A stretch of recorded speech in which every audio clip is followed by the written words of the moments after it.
Итак, всем доброго вечера. Я обещала продолжение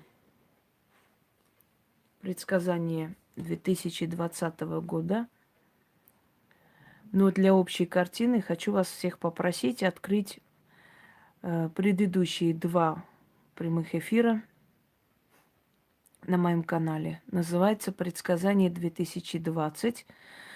Ведьмина изба». Давайте немного освежу в вашей памяти, что за год. Согласно древневосточному ведическому календарю, это год Белого Орла или Небесного Жреца. Я попрошу всяких убогих существ здесь не орать о том, что это год паука. Это год паука по славянскому календарю, Мзгирь, насколько я помню. Но я с вами говорю совершенно на ином языке, и все мои предсказания на каждый год сбываются, поэтому у вас нету абсолютно ни малейшего повода сомневаться в этом. Если есть сомнения, то не надо смотреть. Многие делают какие-то предсказания. Не все, конечно, рискуют особо четкие моменты указывать, потому что если у них не дано им предсказывать и видеть, понятное дело, что они дают такие абстрактные общие фразы, говорят, например, там, в следующем году никому не давайте взаймы, в следующем году надевайте там красный цвет или зеленый. Это не предсказание, это просто так желание выделиться, я бы так сказала, мягко выражаясь. Предсказание – это когда ты говоришь четко, ясно, и на следующий год все сбывается. Значит, советую вам всем открыть все годы моих предсказаний. Наверное, я с 2016 года или с 15 не помню, начала выкладывать. Раньше я в Одноклассниках в своей группе это выкладывала. И следующий год вы можете полностью посмотреть, насколько это все сбылось. Я не буду каждый раз говорить. Год пройдет, пролистайте это предсказание и поймете, что сбылось и все, что здесь было сказано. Итак, не ищите этот гороскоп, как вы говорите, это не гороскоп, это календарь, это древневосточный календарь. И это знание ведьм, колдунов Востока, которые не у всех есть. И это вообще-то хранится в семейных архивах. Это семейные тайны, которые передаются. Я не обязана каждому из вас объяснять, почему, как и откуда. Просто слушайте меня, если у вас есть доверие ко мне, просто слушайте и запоминайте то, что я вам говорю. Потому что это уже не первый раз, и не второй, и не третий, и не пятый, и не 20, когда все четко, ясно сбывается, вплоть до моды на следующий год и вплоть до событий, которые произойдут. Поэтому я думаю, что если у вас есть какие-то, внутренние какие-то сомнения, тогда нечего сюда ходить. Следующий год, год Белого Орла. Напоминаю слегка, но еще раз говорю, можете подробно посмотреть в двух моих прямых эфирах, в которых я отключила комментарии, поскольку я просто устала повторять, что я заказы не принимаю, что прямой эфир для того прямой эфир, чтобы все вопросы там решать, а потом уже заканчивать. И когда внизу начинают просто невоспитанно, пещерно себя вести, например, пишут Молдова, я не знаю, Таджикистан, Корея и так далее. Я вам 100 раз говорила, ко мне обращение должно быть уважительное. Если нет уважительного обращения, я вас выкину со своих форумов. Понимаете, вы не на базаре трусы покупаете, чтобы просто так называть имена. Ни здрасте, ни до свидания. И 100 раз было сказано, я тогда еще сказала, я еще проведу прямой эфир до Нового года, я еще много чего проясню вопросы, поэтому не надо задавать одни и те же вопросы. Но поскольку я просто устала говорить, и мне не хочется переходить на грубость, уже на просто вот откровенную грубость, я поэтому отключила прямой эфир, то есть форумы, да, комментарии, чтобы у нас не было лишнего с вами разговора. Итак, желающие иметь полное представление, открывайте первую и вторую часть предсказаний по 2020. Да, все так и есть, конечно. Потом, дорогие друзья, те, которые обижаются на мои предсказания, не я это определяю. Если бы я знала, что мои слова что-то определяют в этом мире, я бы просто составила сценарий. Здравствуйте, Катя Иван. Сценарий полный составила, что бы я хотела, чтобы в этом мире было, и я бы это говорила, если бы я знала, что от моих слов что-либо зависит. Но нравится вам это или не нравится, но хочу вам объяснить, что это все не от меня зависит. Все, что мне идет, я вам передаю. Разница среди предсказателей только в том, я имею в виду тех, которым это дано, да, дано было от древние времена и сейчас. Разница в том, кто насколько образован. Вот есть человек, который, скажем так, ну, сельский житель, школу не закончил, собственно говоря, неграмотный человек, не умеет читать, писать и прочее, прочее. Вот он как может, так себя, так и говорит, так и высказывает то, что ему приходит. Он высказывает примитивно, может быть, он высказывает как-то, ну, по-деревенски. Вот как он понял, так и рассказал. И мы потом начинаем расшифровывать, о чем это могло бы идти речь, про что этот человек говорил. А если есть человек, у которого более широкий кругозор, он более как бы досконально это говорит, он более подетально это объясняет. Он, если он еще и образован, если он разбирается, например, в истории, в политике, естественно, он уже с широты своих мыслей может вам объяснить то или иное явление, что он под этим подразумевает и что за этим последует. Понимаете, разница в этом. Среди предсказателей, у которых действительно все сбывалось, только вот разница в образовании. То есть, насколько развитые были люди, так они и передавали. Дальше. Белый орел. Белый орел в восточной традиции, вообще в традиции зороастризма, посланник богов, во-первых, и небесный жрец. То есть, если мы вспомним еще 20-й аркан Таро, который страшный суд, то следующий год, он уже начался. Год начинается вообще, следующий год уже начинается с ноября. Поэтому у нас у всех очень жуткое состояние, плохо себя чувствуем. Постоянно депрессивность, усталость, у некоторых очень часто мигрени, разбитость, без сил и так далее. Он уже вступает этот год в свои владения, но он только начинает вступать. Мы просто сонные мухи стали, просто как какая-то отключка. Вот что-то вот очень тяжело, мы переходим на следующий год. Очень тяжело. Значит, что я хочу вам сказать. Добрый вечер, Роман. Небесный жрец, уже вам сказала, небесный судья. Следующий год для многих, очень многих людей будет последний, но для многих, очень многих людей будет взлет. Взлетный год. Это следующий год. Следующий год – год страшного суда. Но вообще этот, ну то есть следующий 2020 год называют год палач. Каждый человек в следующем году получит по заслугам. Следующий год самый справедливый вообще в космическом измерении, во Вселенной. Это самый справедливый год на Земле. Именно год палач. Каждый 20-й год. Вот посмотрите. Следующий год вам покажет, кто вы есть на этом свете. Чего вы заслуживаете и насколько много у вас было сделано ошибок и ненужных, скажем так, может быть, грязных поступков.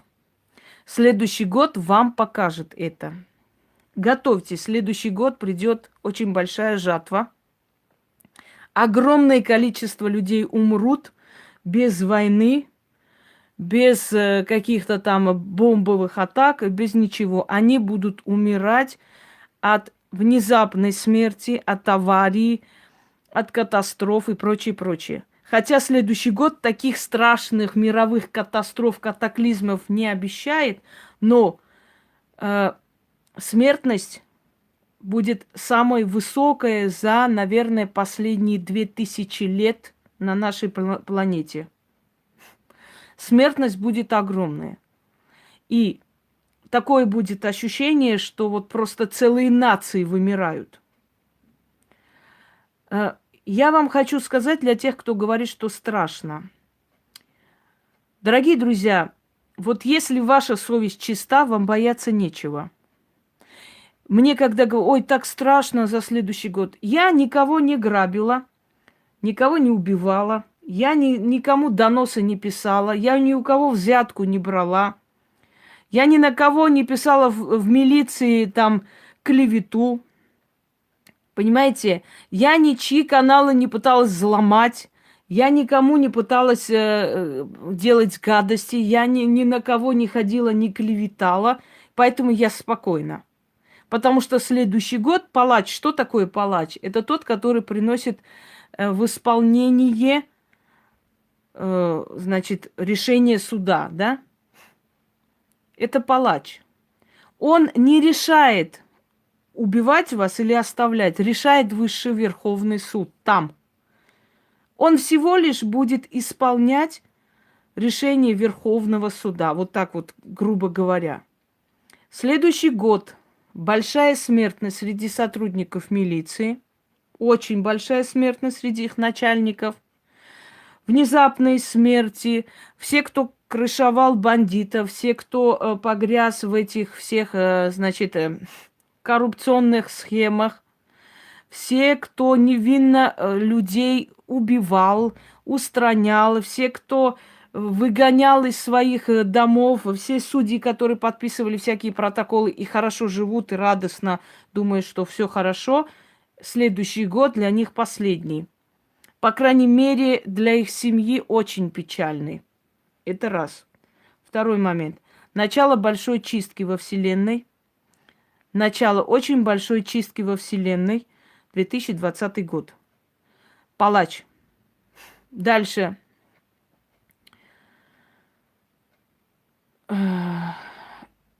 Знаете, говорят, что каждому народу время от времени нужно кровопускание. То есть очищение гнилой крови. Давайте будем честны. У нас народ очень сильно забыдлятился до такой степени, что просто...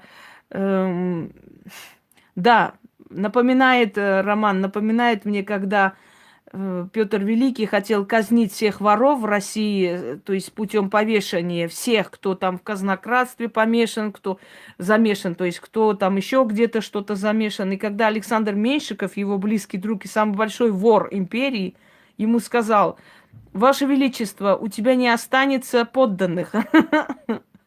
И Петр Великий задумался все-таки, что да, наверное, надо чуть-чуть смягчить, потому что действительно некем будет царствовать, не над кем. Вот в чем дело. Да, Минхерц, это точно. Итак,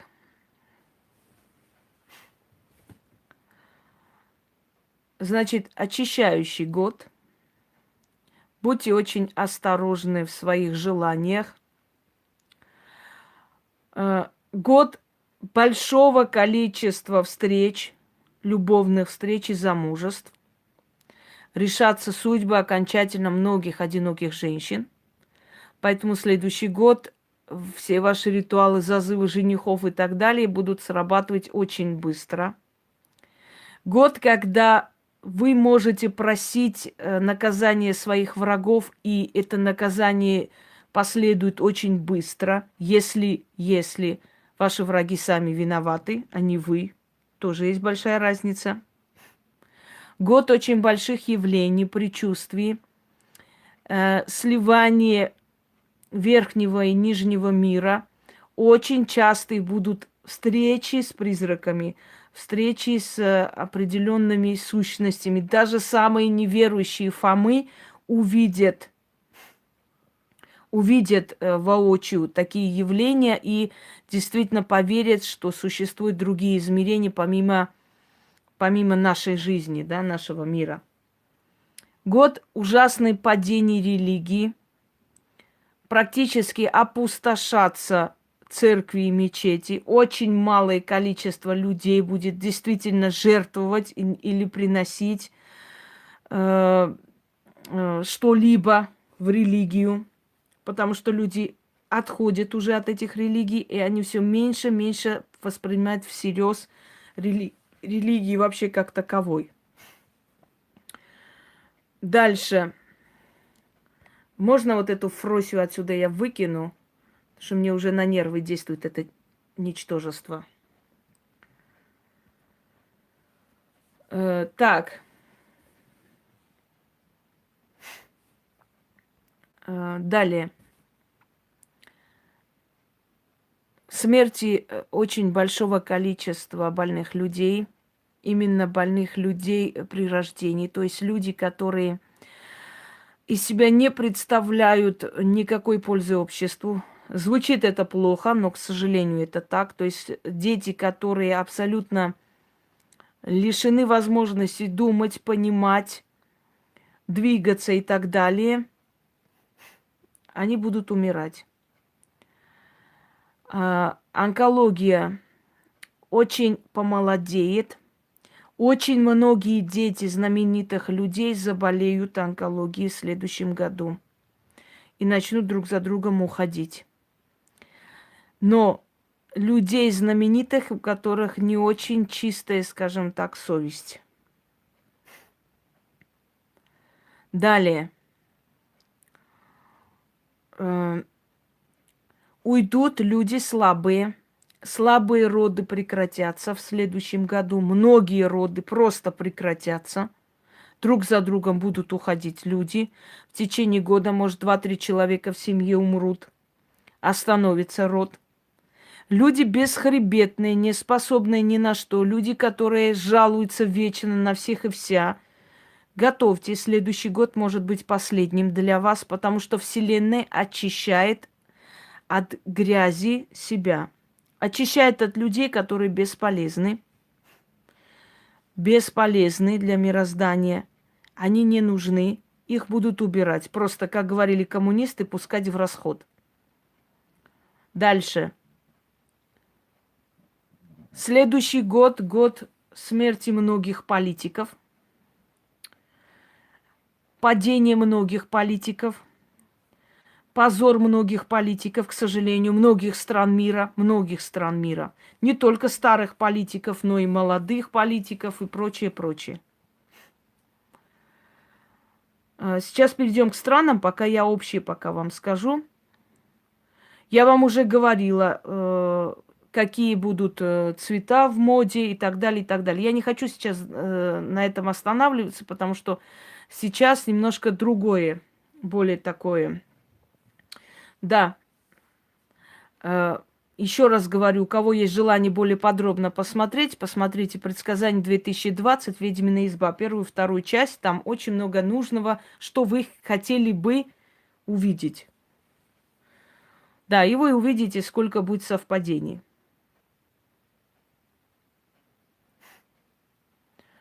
Ну, что теперь делать, Инга, если люди не задумываются о том, кому делают зло, естественно, потом расплачиваются их дети, но это уже на их совести.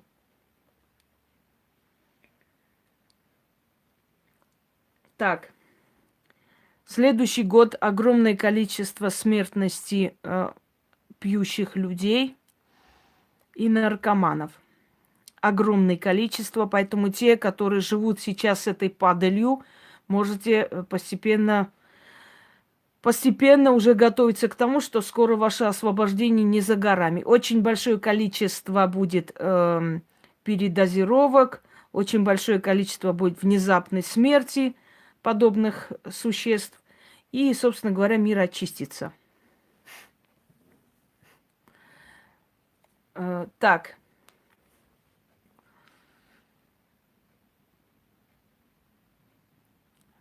Ну, смотря насколько он этому зеленому змею предан, если он предан, конечно. Между тем, вылечится огромное количество людей, которые в этом году уже собрались уйти. Сердечники. Значит, кто у нас? Люди, у которых онкология. Следующий год палач не только людей, палач еще и болезней. Поэтому этот палач, он милосердно отсечет эти болезни от этих людей. И если вы, которые в этом году собрались умереть, до конца года доживете, следующий год вам даст шанс жить дальше. Следующий год вашу жизнь продлет лет на 25. Имейте в виду, держитесь в этом году. Держитесь всеми силами, чтобы попасть на следующий год. Если вы на следующий год попадете, те, которые в этом году с онкологией, следующий год отсечет вот этим своим топором ваши болезни. И в следующем году вы вылечитесь. Дальше. Люди, которые работают на себя, люди, которые стремятся к чему-либо, следующий год ваш. Следующий год вас озолотит просто. Вы подниметесь. Это очень денежный год. Не пропустите этот год. В следующем году те, которые в этом году планировали, купят дом, купят машину, купят бизнес и так далее. Это очень денежный год для людей, которые люди, личности с большой буквы. Вот люди, которые работают на себя, люди, которые не воруют, не хавают, не хапают, понимаете, не идут обманом, люди, которые не отбирают у людей жилье и не оставляют на улице, а просто работают. Люди честные, добросовестные, ваш год следующий, знайте это. Люди, которые работали черными риэлторами, люди, которые мошенничеством промышляют, готовьте себе саван на следующий год. Готовьте. Потому что следующий год или ваш последний год, или начало вашего конца. Со следующего года начнется ваш крах. Потому что в следующем году вот тот самый мировой вселенский палач, который за вами придет, он уже смотреть на вас не будет, какие вы хорошие, красивые и так далее. Он смотрит на поступки. Он смотрит на поступки. Так, дорогие люди, те, у которых больные дети, постарайтесь на следующий год вывести их в горные местности, в любые горы. На Кавказ, в Крым вывести, я не знаю, на Альпы вывести. Выводите своих детей на вот горные местности. В горной местности будет очень сильная концентрация определенной энергии, которая будет лечить этих детей. Выводите их весь год, время от времени в горную местность. Так надо. Не спрашивайте, почему и как. Доверьтесь человеку, которого вы знаете уже не первый год, и не первый год этот человек говорит правду. Хотите вылечить своих детей, чтобы они жили долго? Выводите их иногда. Выводите на горную местность. Ничего не надо делать. Просто возьмите какой-нибудь домик там в селе или что-нибудь. В Осетию выведите. Куда еще можно у нас? Краснодарский край. Ну, это вообще живописные края. Это Кавказ. Вот он, Кавказ, рядом с нами. Просто вывозите детей в горы. Возьмите гостиницу, возьмите дом. Некоторое время можете с бабушками отправить, недельки 2. Эти дети вылечатся очень быстро, потому что следующий год называется еще горным годом. Да, Дагестан, пожалуйста, вообще красота. Урал, да хоть Саяны, где угодно. Горы. Просто горы, потому что горный дух в 2020 году считается лечебным. Вот ни с того, ни с сего будет меняться иммунитет, и дети будут вылечиваться. Вот есть у вас больные дети с любыми проблемами в любой область мира, где есть горы, вывозите их часто туда. Просто пускай они там радуются, бегают, играют и так далее. Через некоторое время вы заметите, что у них начнутся перемены. Любые болезни, начиная от болезни мозга и заканчивая болезнью сердца. Если полностью не вылечится, если это очень безнадежный случай, по крайней мере, жизнь продлится. Дальше.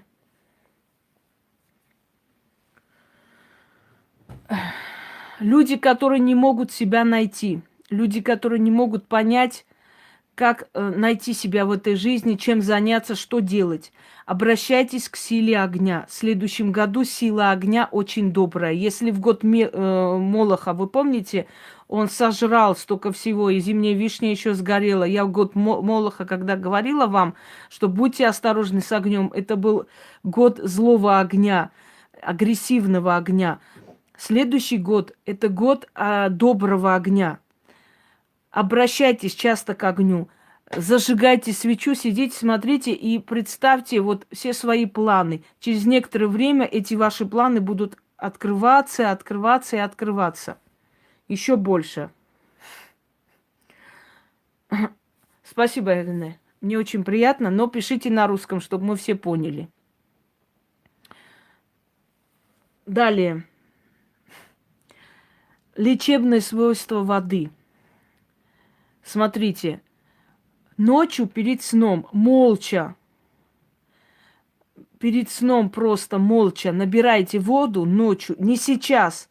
Начните это с января. Хотя бы, хотя бы с 20 января вот эту процедуру. До этого времени бесполезно, пока вода будет не очень. Ночью, в 12 ночи наберите воду. Просто наберите молча, без слов, без ничего. Грузинский алфавит, да, грузинский алфавит очень интересный, причем грузинский алфавит до сих пор не знает, кто создал. Кто-то говорит, что есть версия, что создал Месроп Маштоц, тот самый, который создал армянский алфавит. Есть версия, что создал царь Мириам. Разные версии. До сих пор до конца даже неизвестно, кто создал. Представляете? Так вот, набирайте воду без слов и оставляйте до утра. Утром пьете. Можете набрать бутылку ночью, поставить в холодильник, утром пить. Вода обретает особую силу по ночам, только по ночам. Но можете после этого и телевизор смотреть, и разговаривать. Это не имеет никакого значения. Просто ровно в 12. Запомните, весь год, если будете так делать, ваши внутренние органы постепенно будут вылечиваться. Да, не имеет значения, из крана или откуда. Если родник у вас есть, конечно, замечательно, с родника еще лучше. Если колодец есть, прекрасно. С какого крещения? Вот иди и в крещении сиди. Нечего тут тебе делать. Есть такой момент, у ведьм всегда было тысячелетиями, набирать молча воду. Просто молча набирать воду. Чё?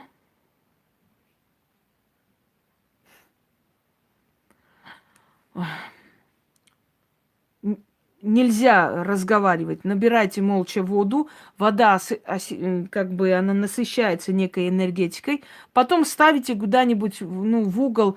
Лучше поставить в холодильник, чтобы он был холодный. И утром можете выпить. Есть у вас маленькая емкость, в конце концов, какая-нибудь кружкой, то есть чем-то закрыть и поставить в холодильник.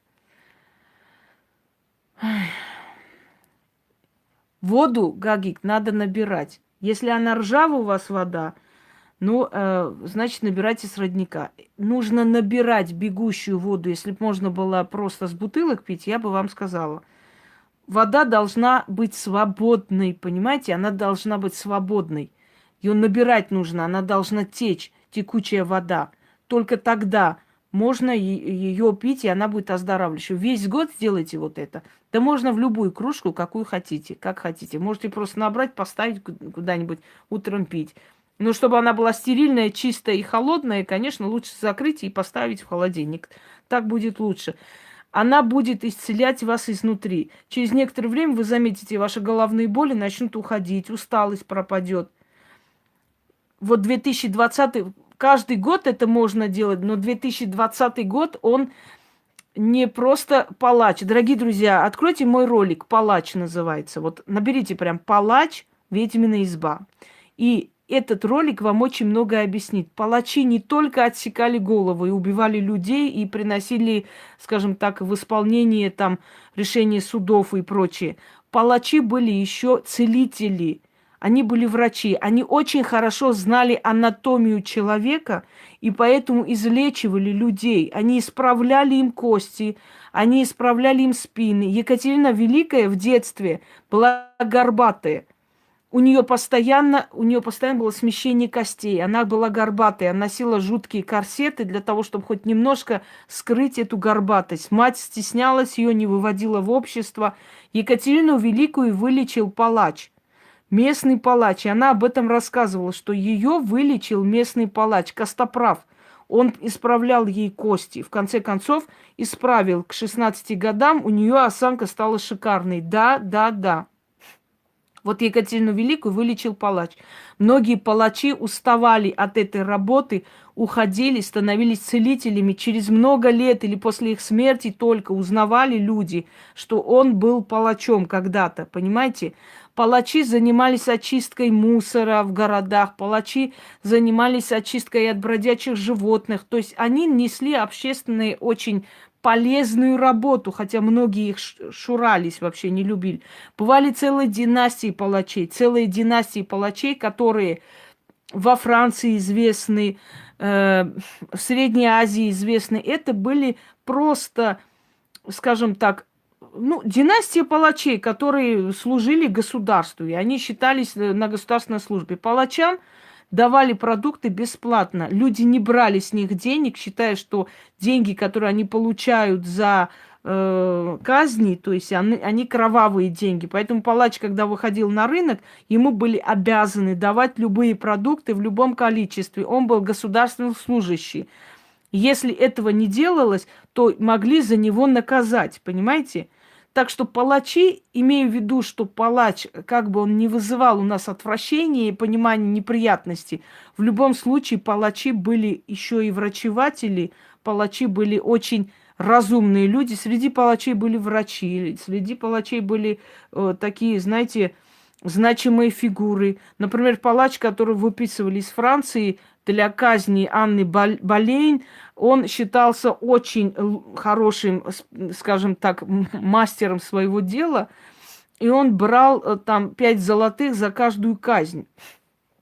Вот, то есть он брал 5 золотых за каждую казнь всего лишь махать мечом. Но дело в том, что он настолько искусно убивал, что не чувствовалось боли. Это мы в фильмах смотрим, когда палач один раз ударил, и голова улетела, понимаете? А на самом деле такие палачи были на вес золота, как бы ни звучало страшно. Потому что такие палачи могли убивать мгновенно, и тогда человек не чувствовал боли. Но многие палачи, например, не могли с первого раза рубить голову. Например, Марии Стюарт, королеве, с 5-го раза только отрубили голову, понимаете? Вот с 5-го раза только он смог ей отрубить голову. Вот это страшные вещи. Но на самом деле это чаще всего случалась именно такая смерть, чаще всего именно такая казнь, когда палач не мог с первого раза справиться. Не получалось. Искусные палачи были на вес золота. Палачи были у КГБ, палачи были у МВД, палачи были у НКВД, дорогие друзья. Везде были палачи. Вспомните известную Тоньку пулеметчицу. Она была палачом у фашистов. Убивала наших людей, да, тоже была палач. Но в отличие от палачей Средневековья, эти палачи знали, что убивают невинных людей. Понимаете, эти палачи, они действительно были палачи в полном смысле слова, потому что они еще и пытали и прочее, прочее. А палачи средних веков, вы спрашиваете, а палачи за это отвечали? Я хочу вам сказать, что палачи никогда не носили эту маску. Эту маску потом начали носить намного позже. А изначально никто не носил маску, дорогие друзья. К палачам не было никаких претензий. Палач не имел личных счетов с жертвой. Палач просто был исполнитель, понимаете? Поэтому, да, к палачам не было никаких претензий, палачей никто не преследовал, никто их не убивал, никто им не мстил. Он всего лишь делал свою работу, им было все равно, кого убивать, кому рубить голову, на самом деле. Поэтому у палачей не было никаких масок. Да и не надо было, чтобы эта маска была одета, потому что его и так все знали. Его и так знали все. Кто становился женой палача? Как правило, это были местные женщины, скажем так, с нелегкой судьбой. Может быть, были женщины, которые в детстве были проданы в бордели, да?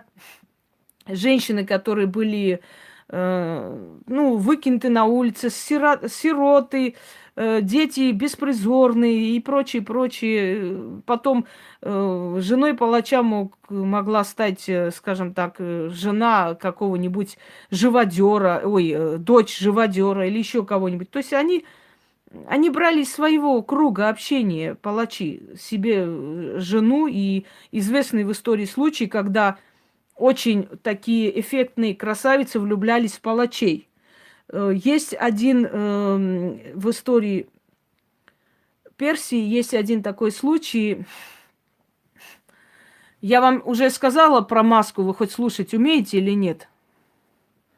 Я сказала, что эти маски придумали киношники. В истории Ирана был такой случай, когда палач, влюбившийся в одну из дочерей шаха, то есть шаха, которого свергли, шаха, которого казнили, и должны были казнить и как бы все его семейство.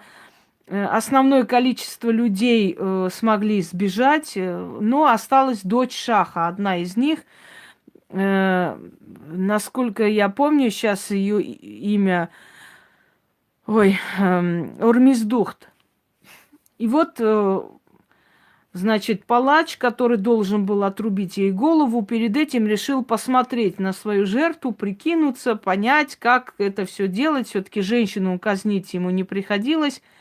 И когда он ее увидел, он в нее влюбился и решил ее спасти. И вместо, значит, Ормиздухт привели женщину, в то время казнили закрытым лицом, не показывая лица женщины. И вот, значит, привозят пьяную какую-то женщину продажную, находят, ее пичкают какими-то явствами. В общем, она в таком полупьяном состоянии, говорят, что она вот, мол, безумная, с ума сошла и так далее. И вот он казнит вместо вот этой вот дочери шаха вот эту полупьяную женщину, а ее забирает к себе домой. И только когда брат вот этого шаха вернулся на престол Ирана, только когда он сверг своего дядю и сел на трон, только тогда стало известно, что его сестра, оказывается, спаслась и стала женой палача. Вот через некоторое время этот палач становится, значит, одним из его приближенных. И имя этому палачу был Тахмас. Но это не тот Тахмас, который был шахом Ирана, но один из ханов Ирана, Тахмас. Вот он бывший палач, который спас, значит, дочь свергнутого шаха и женился на ней. Потому что такие моменты тоже могли иметь место быть. Они тоже были люди, они тоже чувствовали. Пойдемте далее. Значит так. Теперь, что касается медицины. Дорогие друзья,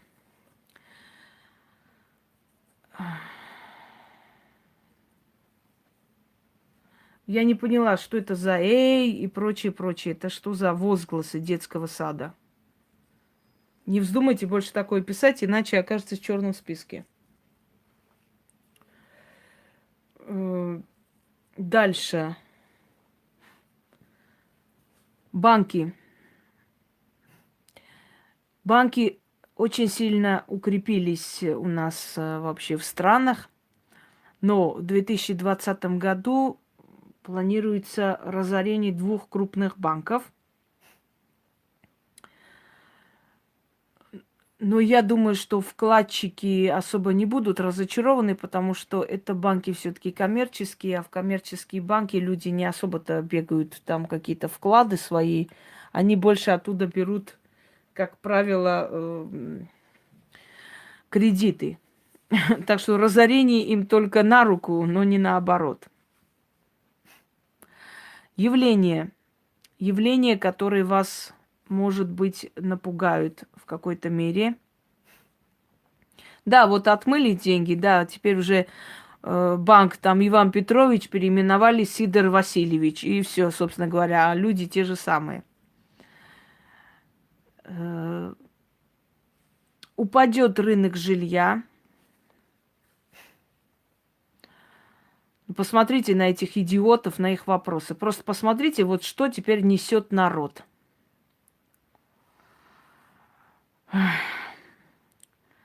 Падение рынка жилья, очень сильное падение рынка жилья. И, значит, дома потеряют в цене.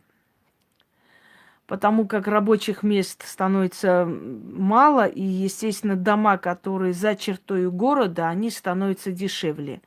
И 2020 год очень подходящий год для тех людей, которым все равно, где жить, собственно говоря, их работа не связана с местом, да, и приобретать как раз самое время для них приобретения домов и дач, собственно говоря.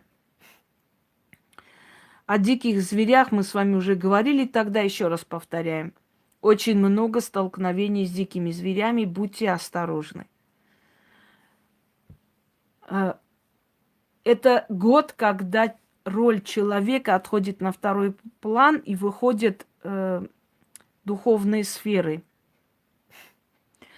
Духовные – это для всех людей мира и планеты. Духовной сферы. То есть Вселенная нам покажет наше место.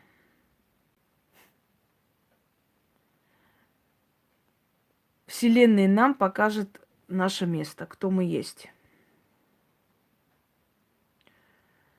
Вот этого Михаила Петровича я выкину отсюда, а то он тут маячит, ходит.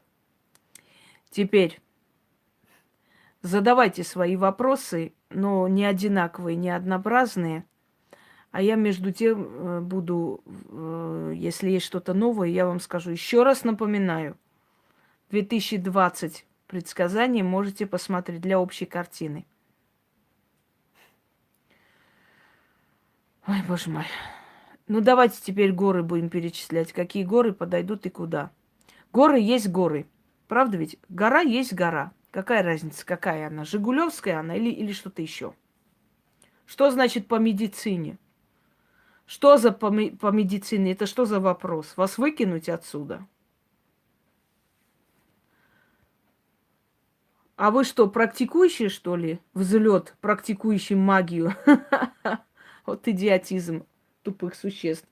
Практикующий магию взлеты всегда, в каждый год, в каждое время, в каждый день. Так, Казахстан, выкидываем отсюда, Луиза. Ты это пойдешь в своем кишлаке, будешь вот так задавать вопрос, хорошо? Казахстан.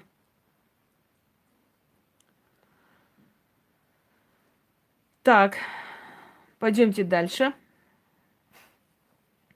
Доброго.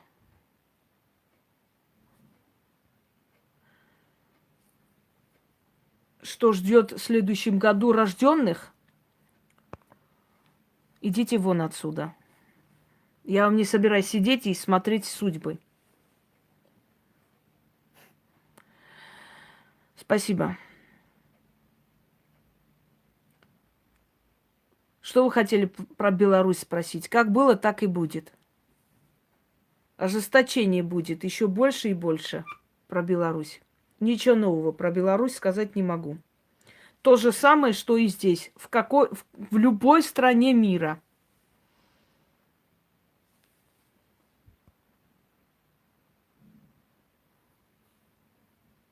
Много практикующих? Пошла вон отсюда. Практикующие. Вон отсюда. На каждом шагу практикующие. Дура. В Северной Осетии начнутся новые конфликты и будет очень громкое убийство. После чего опять начнется, это убийство подстроенное, сделанное, но оно произойдет, к сожалению.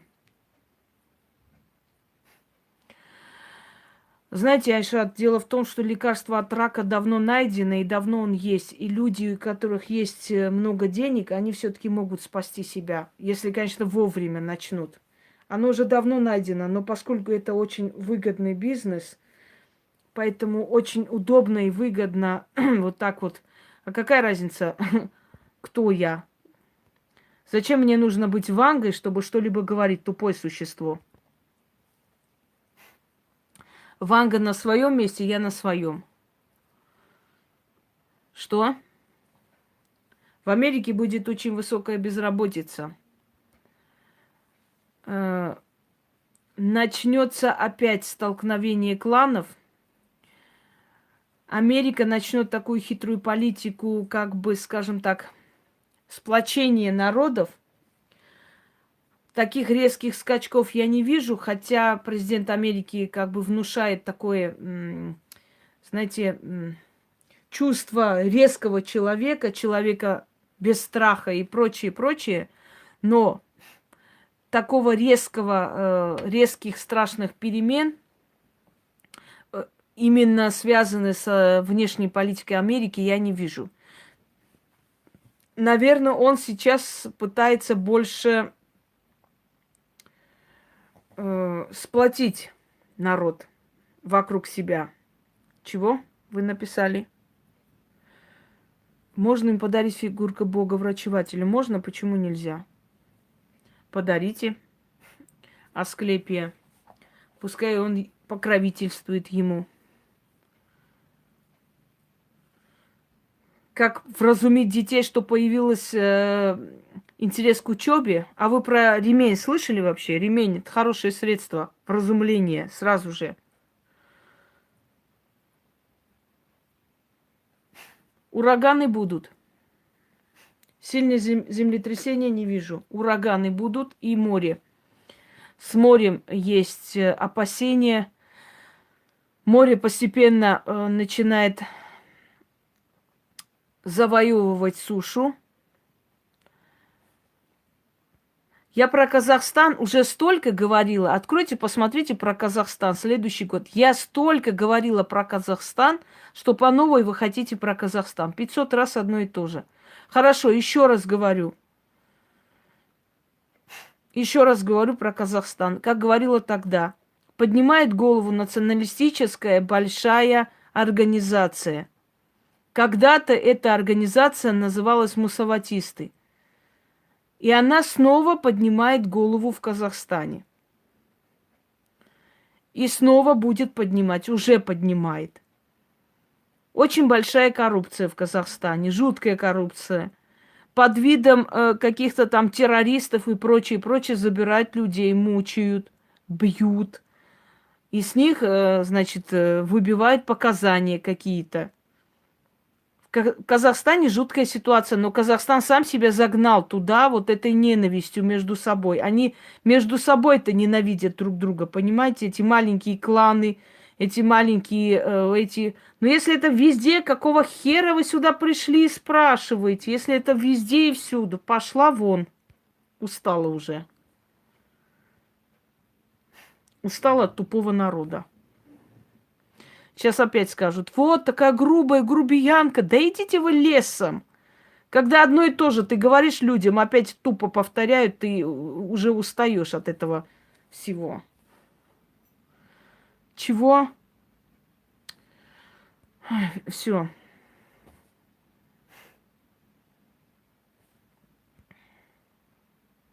Была республика такая, да, Казахстан был один из самых таких хлебных и хороших стран, но послушайте, уважаемый Архангел С., я уже толдычу 40 минут, и про Россию в том числе. Вы опять спрашиваете про нее?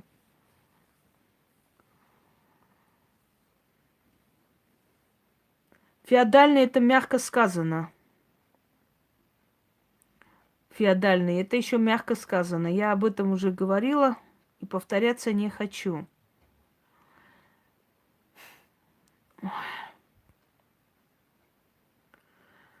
Все, закончили вопросы. Закрыли. Открывайте 2020 год, там на все ваши вопросы есть ответ по каждой стране практически. Закрыли вопросы. Все, закончили. Все. Я устала. Вот реально недостойно просто, чтобы вам что-нибудь снять и говорить. Устала. Вы послушайте, пожалуйста, вот вопрос. Будут ли в России наказаны коррупционеры? 49 минут я говорю о чем, что ждет людей подобных людей в следующем году. 49 минут. Опять тот же самый вопрос. И вы хотите, чтобы я вот вам что-то говорила? Зачем? Все. Я сама говорю и вопросы не принимаю. Закрыли вопросы. Все. Вот поэтому потом внизу беру и закрываю полностью форум. Потому что это нереально. Это нереально. Вот было бы хорошо, если следующий год как раз вот очистит наш мир от вот этого подобного всего. Понимаете? Подобного. Вы мне, пожалуйста, не советуйте, что мне пропускать, что мне говорить. Я сама решу.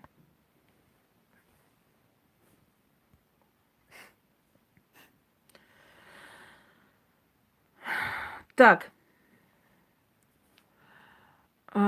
Далее.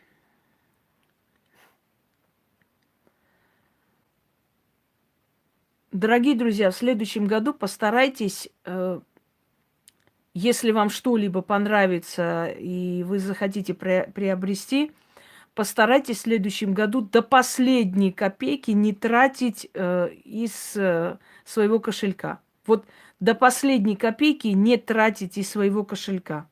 Вы меня слышите?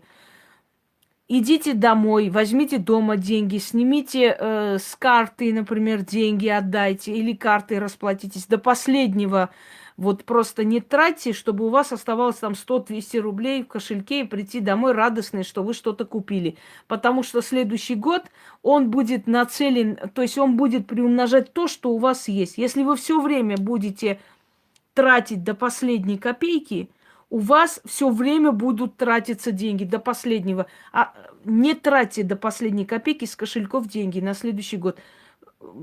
Я понимаю, может, у вас дома 1 000 000 рублей лежит, и вы говорите, ну, ничего страшного, я сейчас там куплю все, что мне надо, а дома потом пополню. Не делайте этого. Это вот вам совет насчет денег. Следующий момент. Поскольку следующий год, скажем так, год небесного жреца, я уже вам говорила, почему горный воздух будет помогать людям. Ну да. Почему будет помогать людям? Потому что воздух насыщенный, чем ближе к небесам, чем выше, да, то есть высокие точки, тем больше оздоровительного воздуха будет для человека. Поэтому вам уже сказали. Сейчас, одну секунду, я на зарядку поставлю, потому что у меня сейчас сядет зарядка, я не успею вам договорить. Про страны я уже говорила, я не буду повторять. Я думала, что ваши вопросы будут касаться чего-то такого более, что вас волнует. Про страны уже было сказано 500 раз. Зачем мне одно и то же говорить про каждую страну? Сейчас, секунду, перезагрузится.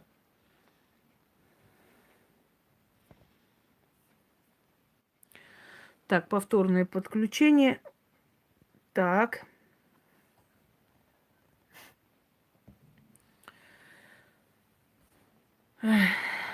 Дальше.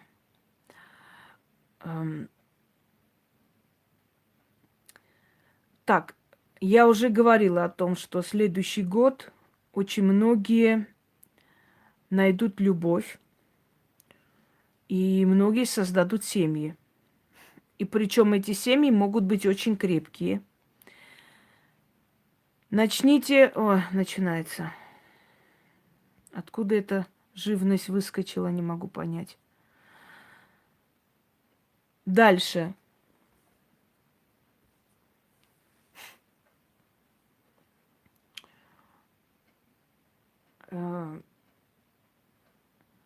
Про людей, которые... Да, дура, блин, зашла, что-нибудь написала, не обращайте внимания. Следующий год покажет, насколько это правда и насколько нет. А каждый год это показывает. Вы меня не слышите? Алина Т. Сменить страну можно, но постарайтесь не ездить в Европу. Для Европы следующий год прям черным черно. Черным черно для Европы.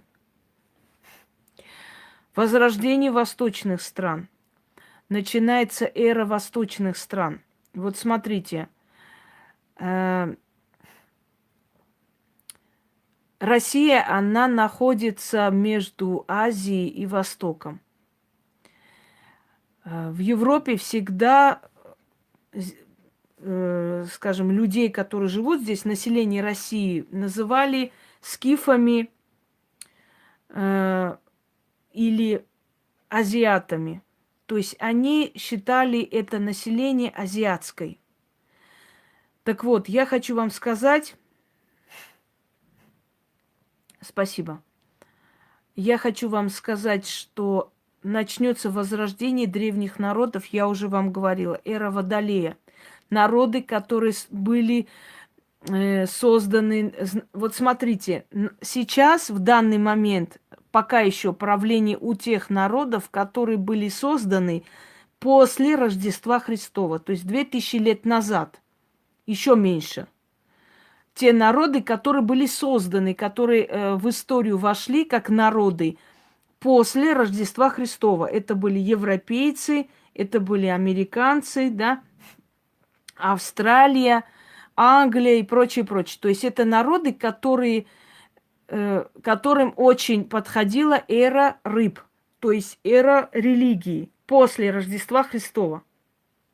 Но сейчас начинается эра Водолея. Эра рыб уже позади. Откройте, посмотрите мой ролик «Будущее человечества». Конец эры рыб. И потом следующий ролик «Начало эры Водолея».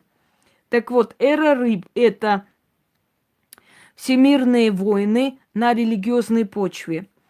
Это народы, которые пришли в этот мир и созданы как народы, появились как народы, да, уже были формулированы как народы, после Рождества Христова. Вот. И поскольку их время уже уходит, приходит... Вы смотрите, какие тупые вопросы. Пропавшие вернутся. Кто умер, тот не вернется. Кто живой, тот вернется.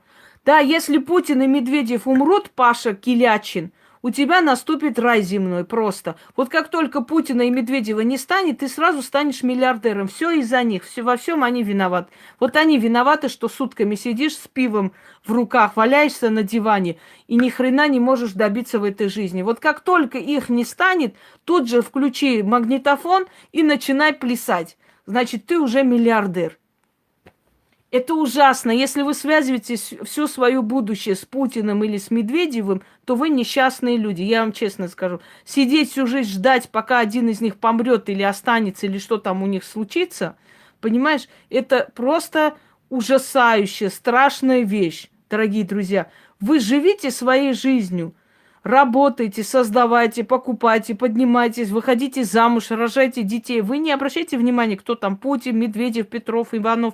Они пускай своей жизнью живут, а вы своей, в конце концов. Неужели вы думаете, помните, Екатерина Великая, как сказала, русскому человеку скажи умри из-за царя, побежит умирать. Но русскому человеку скажи работай ради царя, закидает тебя камнями. Вот то же самое. Ёкаламаны, ну вот если вот они помрут, вот просто наступит рай земной. Давайте я вам анекдот расскажу, когда бабушку спрашивают, говорят, бабуль, скажи, пожалуйста, а Сталин был хороший? Нет, нет, сынок, какой хороший, вон сколько народу загубил. А вот этот Хрущев был хороший? Не-не-не, какой хороший, вот он там со своей кукурузой заполонил весь Советский Союз, прям аж бедности жили. А Брежнев хороший был? Не знаю, сынок. Почему не знаешь? Так он же еще не помер. Понимаете? Ну вот все нехорошие. Как помрут, вот такие сяки или как чего. Хватит, прекращайте, стыдно, люди добрые, хорошие. Хватит. Реально устала читать вот эту чушь собачью, правда. Я просто устала читать про то, как вот если Путина не станет, какой будет рай земной. Я устала читать, что вас всех евреи загнали в долговую яму. и так далее, и так далее. Понимаете?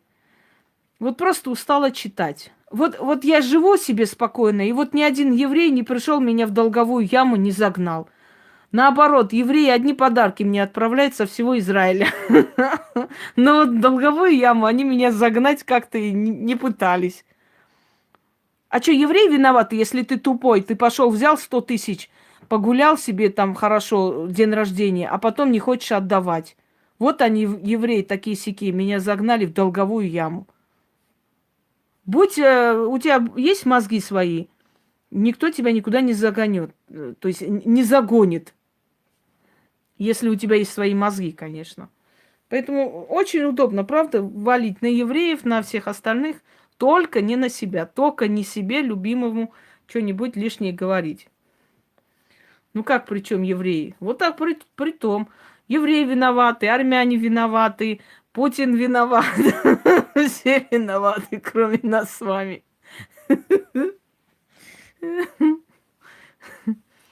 Лично у меня с евреями прекрасные отношения. Я не знаю, как у вас, но я еще раз говорю, они как-то вот не пытаются меня никуда загнать и пригнать и перегнать. Может быть, вам кажется, что евреи все поголовно гении. Ну, я вас разочарую. Среди евреев тоже есть свои дураки, поверьте мне. У евреев тоже, представляете, есть дураки. Вот такой тоже есть.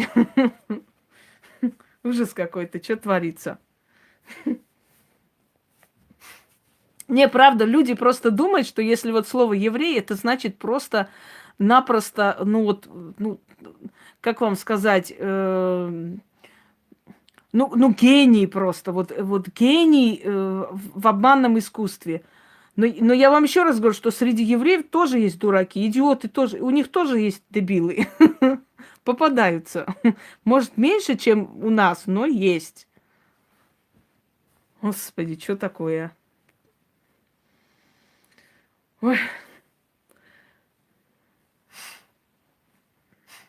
Так. Дальше. Да никому ничего легче не будет. Евреи создали огромную, знаете, структуру. Это разумный народ. На что палец не положи. Вот. А почему еврей должен с лопатой ходить, уважаемый Алексей, если у них есть мозги, зарабатывать по-другому, своим умом? Почему? Если этот народ может заработать, может быть, нам надо у них учиться, у них брать пример, а не ненавидеть их, например. Вот никогда не приходило в голову, что у умных и работоспособных людей можно учиться, а не сидеть и говорить, да чтоб вы провалили, чтоб вы сдохли, чтоб вас не было. Ну и все. Учиться можно у этих людей. Почему бы нет? Евреи создали банковскую систему. Вот на что палец не ложи, это евреи создали. Ну, а вот давайте признаем честно, а?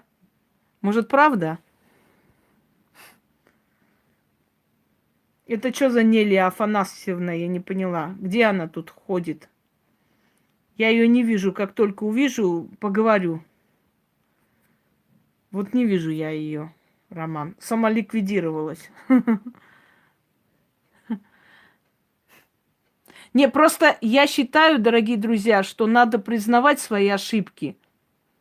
Только признавая свои ошибки, только понимая, что вот я не делаю так, как надо делать, вы можете исправить свою жизнь. Понимаете? Только признавая свои ошибки. Не говорить, что вот они вот такие-сякие, потому что они богато живут, а просто сесть и подумать, а почему они богато живут? Вот. Вот почему они богато живут? А что у них там такое, чего я не смогу? Евреев знаете, кто ненавидит? Евреев ненавидят люди, у которых есть комплекс неполноценности. Я так считаю. Кто подписывается просто под своим, как вам сказать, бессилием. На самом деле не евреи виноваты, а виноватые люди, которые поднимаются до больших властей, больших уровней. Знаете, вот я говорю, может, когда-нибудь Яна запишет мой афоризм. Неограниченная власть ограниченных людей приводит к трагедиям. Когда люди ограниченные, необразованные, тупые, и у них неограниченная власть над умными людьми, сильными людьми, достойными людьми. Вот что приводит к трагедии весь мир, что во власти часто оказываются люди ограниченные, а у них неограниченная власть. Они могут делать все, что угодно. Это везде и всюду. И местные царьки и прочее, прочее. Вот от этого и начинается вот наши все бедствия. Они из-за каких-нибудь, понимаете? Все, пойдемте дальше. Про Украину я уже говорила 100 раз и еще раз говорю. Сколько раз можно говорить? Я же вам говорю русским языком. Откройте мои 2 ролика. Предсказание 2020. Там очень много сказано о странах. Сейчас я говорю о политической ситуации, о том, что будет с людьми, больше что у них и так далее. Что значит, какие нюансы есть, Алексей Гарасин? Что вас интересует? Герасин, да, извиняюсь. Какие нюансы? Никаких нюансов не будет. Как жили и как вас грабили, так и будут грабить дальше. Только я уже сказала тем грабителям, что их ожидает. Не знаю, что за вспышка гриппа у них там началась. Птичий грипп, наверное. Куриный грипп.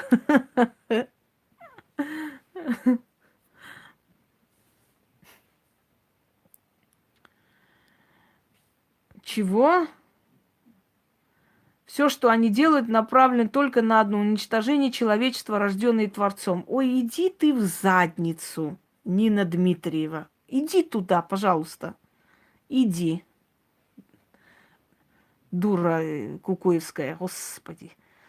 Уничтожают евреев, всех уничтожают, творцов божьих, вся их деятельность только уничтожит народ. Я не знаю, чем они нас уничтожают, они просто хорошо живут. Хорошо живут просто люди. Ну, очнитесь, реально. Хватит винить определенные нации в своих бедствиях. Они просто хорошо живут. Вот этим уничтожают нас всех. Кроме меня, конечно. Меня еще они не уничтожили. Ой, блин. А кто сказал, что Екатерина Великая изгоняла евреев из Руси? Вот скажите мне, пожалуйста, все окружение Екатерины Великой, начиная от Панина, то есть, и прочее, это были евреи. Кто вам сказал, что Екатерина Великая изгоняла евреев? Я вот смотрю, у вас постоянно ненависть к евреям, вот это вот внутренняя злость к евреям все время выскакивает со всех мест, да? Когда Екатерина Великая изгоняла евреев, если его окружали одни евреи, если тот же Потемкин был еврейского происхождения, а? Скажите мне, пожалуйста, кто вам это сказал? Написал какой-то придурок, а вы все на ура, ура, то, что вам приятно, во что вы хотите верить, да, вы очень радостно сразу же бежите, значит, передавать друг другу. Никогда она никого не изгоняла, она наоборот использовала их ум себе во благо. О чем вы, уважаемые? Наверное. Я просто хочу, чтобы наш народ немножко пришел в себя. Пришел в себя и перестал винить евреев, инопланетян, я не знаю, еще кого-нибудь, понимаете?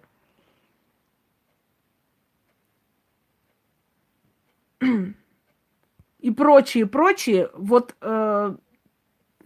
да, Путина, Ленина, Сталина винить всех подряд, просто начать жить, работать. Вот и все. Не смотреть ни на евреев, ни на других, ни на третьих.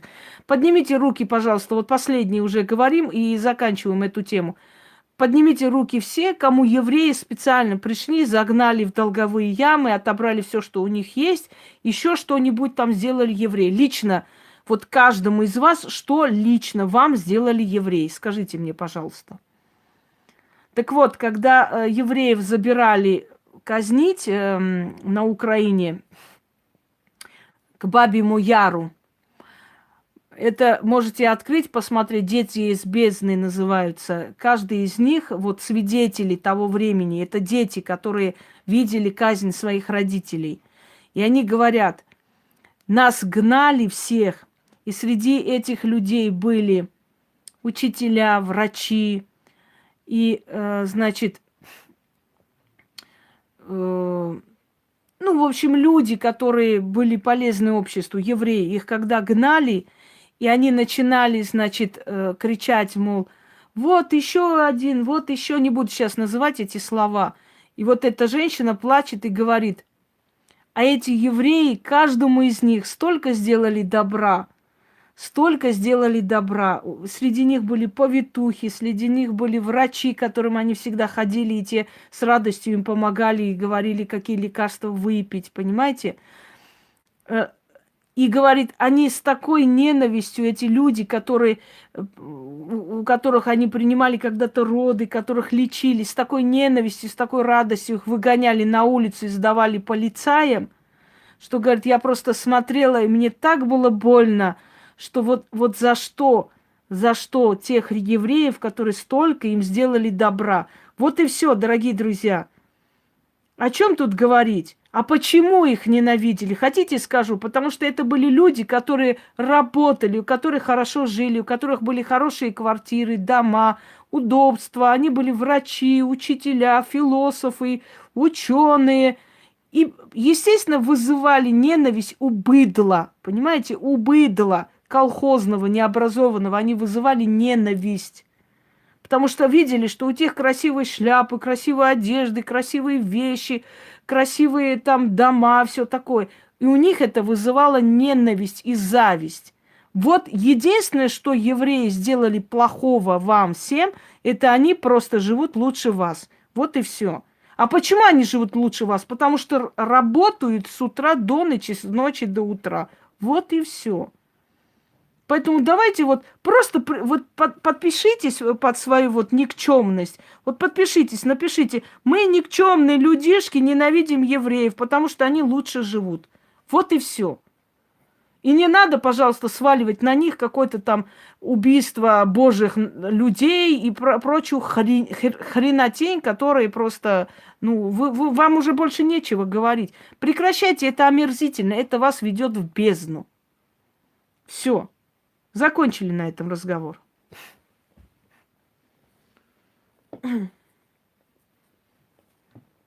Вон человек, который армянин, помните, раздавал хлеб людям, пенсионерам бесплатно. Эти пенсионеры заслуживали этот хлеб, который жрали. По-другому не могу сказать, ведь этот человек умер. Этот человек недавно умер. Из-за чего умер? Из-за постоянных прокурорских проверок. А ему не было и 60 лет. Вот этот человек умер, дорогие друзья. Эти пенсионеры, которым хлеб он давал жрать, не есть, а жрать, они на него писали заявление в прокуратуру, куда только не писали про этого человека. Один магазин у него закрыли. Потом другие начали приходить, мол, а почему он только хлеб дает, положено и масло?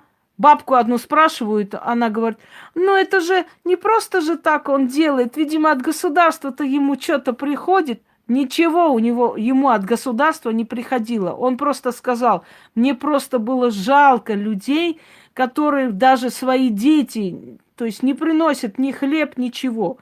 Понимаете? И человек кормил их, а они своими заявлениями закрыли ему один магазин, второй. Постоянные проверки замучили. На этой почве этот человек под 60 лет умер. Вот и все. О чем вы говорите? Почему так происходит? Дорогие друзья, в России в основном расстреляли, убрали, в лагерях сгноили кого? Интеллигенцию, достойные люди, работающие люди, талантливые люди, врачи, профессора и так далее, и так далее. И кто у нас остался в основном? Дети стукачей, дети НКВДшников, дети ежовщины, дети этих всех, кто раскулачивал людей, дети палачей, понимаете, дети быдла. И поэтому мы сегодня с вами вместе живем вот в основном вот среди этих шариковых. Вот среди детей того самого быдла, которое уничтожало интеллигенцию. Не удивляйтесь, не удивляйтесь. Я вот смотрю наш народ, который за границей, и наш народ здесь, это два разных народа просто. Два разных народа. Какие у них понятия там, какие понятия здесь у народа, у людей. Чего вы удивляетесь, если про меня писали в прокуратуру? Просим проверить, откуда эти подарки и в честь чего ей дарят. Чего вы удивляетесь? Чего вы удивляетесь? Нечего удивляться. Да, террористка, блин. Угу. Взрываю мозги. Вот почему так. А потому что мы свой генофон истребили. Вот поэтому осталось быдло. Вот почему так. Почему так? Нет, не противозаконно, но попросили проверить. 30-е годы, мать вашу. Проверить надо.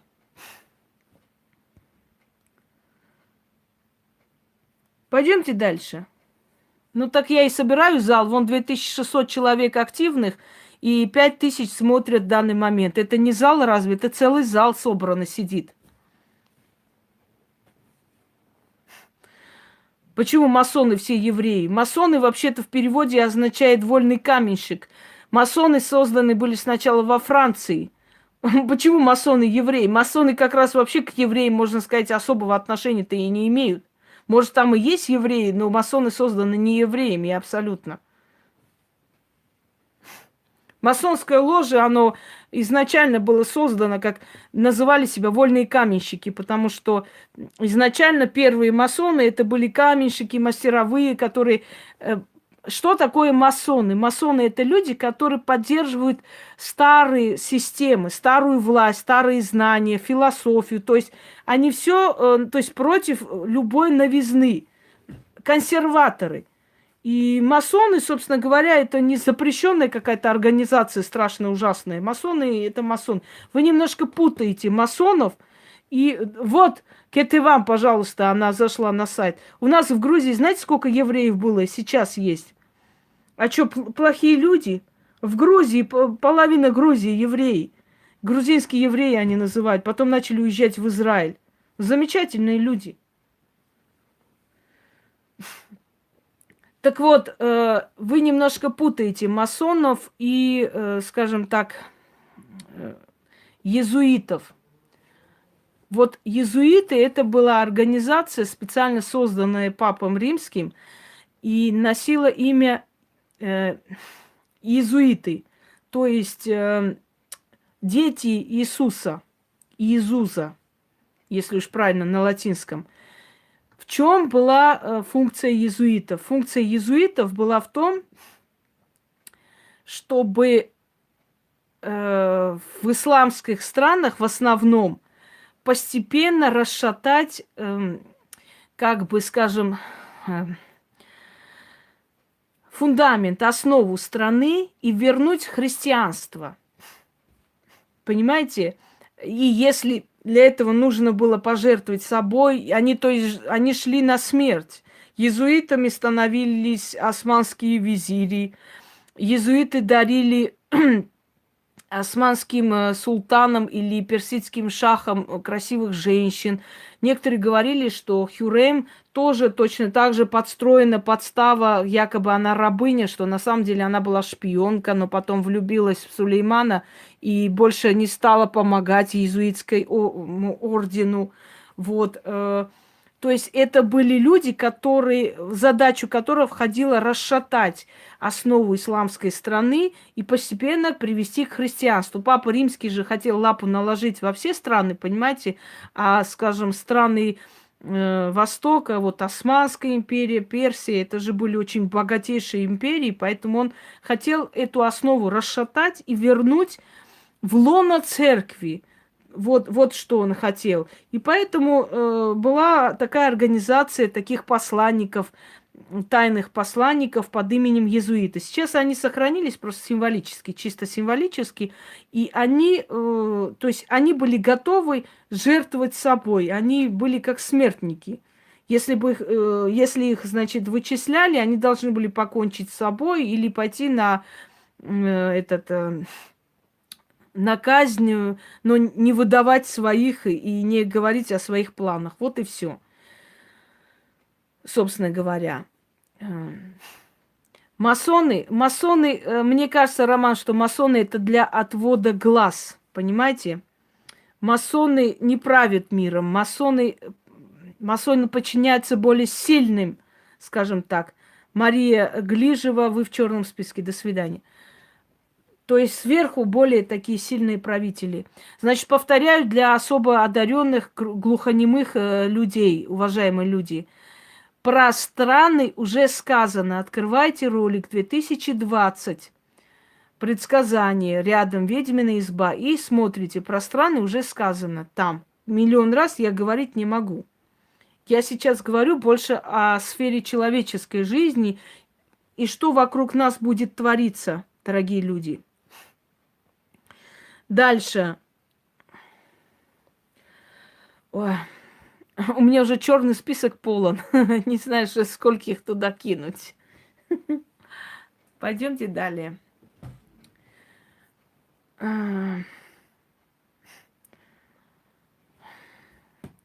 Так. Ну, естественно, это же нелегко. Это очень большой риск на самом деле. Амнистию делаю очень редко. Я просто так никого туда не кидаю. Я кидаю туда по делу, поэтому не всегда амнистия помогает им вернуться обратно. Дальше. Значит, голову поднимут более древние, скажем, понятия и верования. Начнутся возвращения к истокам.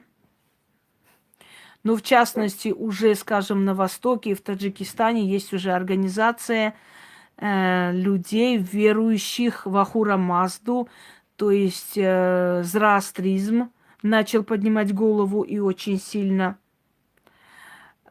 Помните, я говорила, что в 2019 году будет открытие очень большого памятника или там значимое что-то для некой религии. Пожалуйста, вот в 2019 году в Армении открыли большой языческий храм.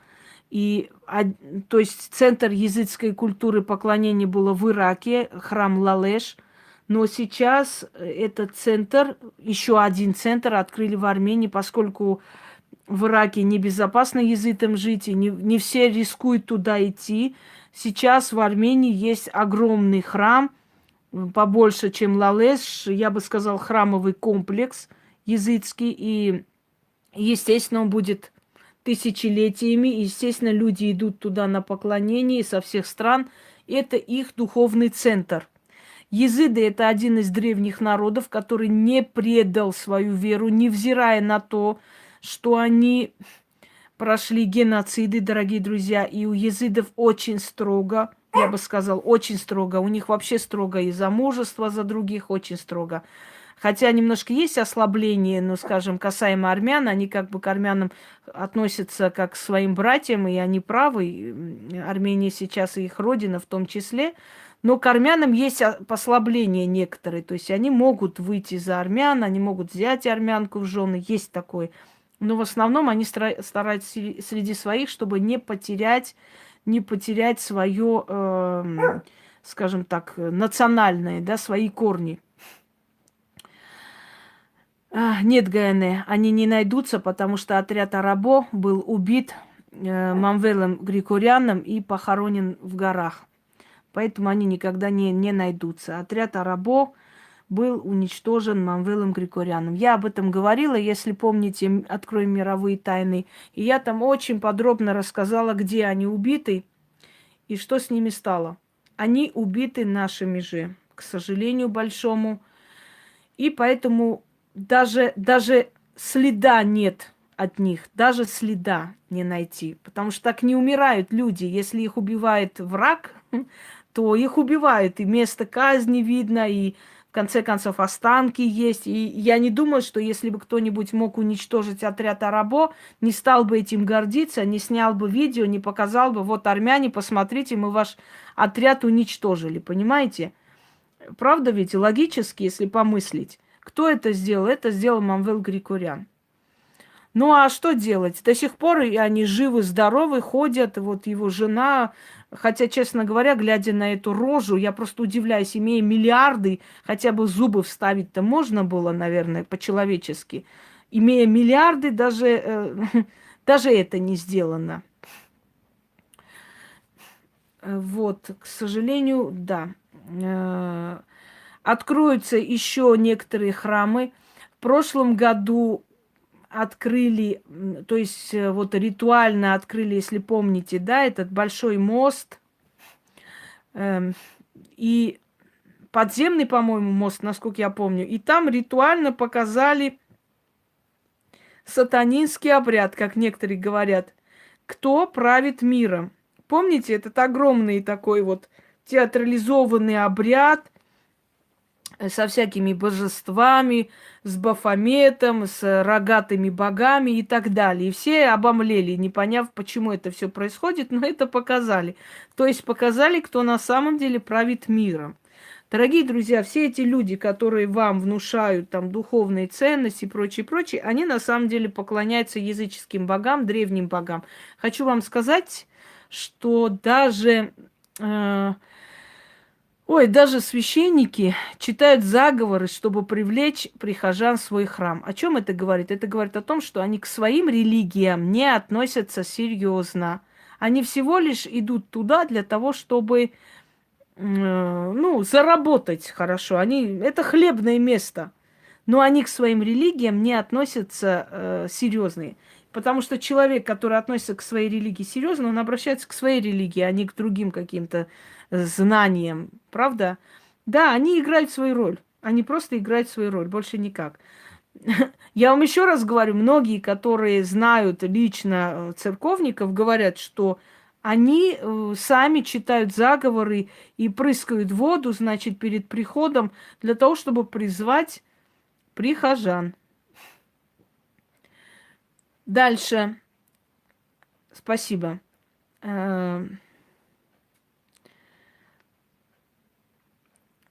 Что еще? Сейчас еще скажем вам. Конечно, я знаю, они очень комфортно себя обустраивают, они любят править народом, им нравится, им льстит вот это, что они какие-то значимые фигуры, вот к ним идут и так далее. Языческая вера, она самая древняя, но есть еще и архаическое язычество, она еще древнее. Так, почему назывались язычники? Потому что язык или слово, или заговор у них был настолько силен, что христиане их боялись. Они говорили, что достаточно просто как бы им что-то сказать, нашептать и призвать своих богов, и у них там что-то случается сразу же. То дождь пойдет, то гром, то гроза. То есть они боялись их языка. Они считали, что их язык, их слово очень сильное. Вот отсюда и слово пошло язычник. Понимаете? Дальше. Нет, не можно подробнее о воде, уже было сказано.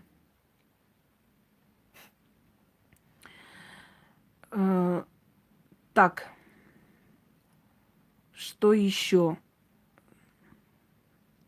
Надоели вы со своим чипированием, идите вон отсюда. Я уже сказала насчет следующего года развития бизнеса. И будьте добры, перемотайте и прослушайте еще раз. Одно и то же говорить 100 раз не могу.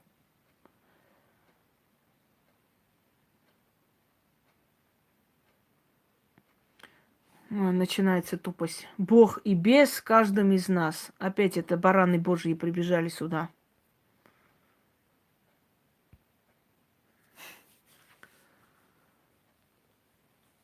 Санджар, если вы не прекратите вот эту иронию, я вас тоже выкину туда, где вам место. Вы меня поняли или нет?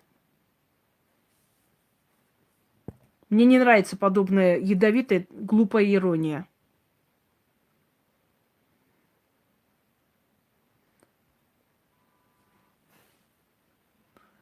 Я не сказала, что в следующем году умрут все больные люди.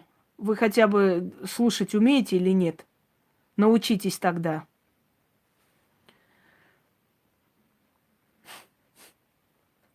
Три человека, 3 лидера появятся в мире. 3 очень сильных человека выйдут вперед.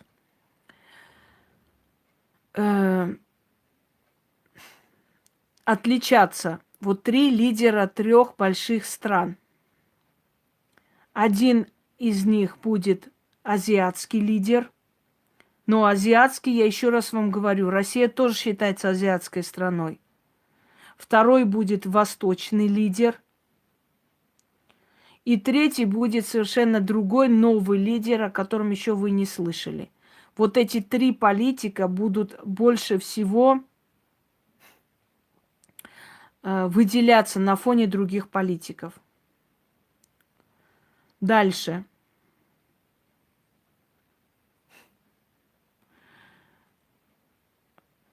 Вот эта чистка в рядах, я уже об этом говорила.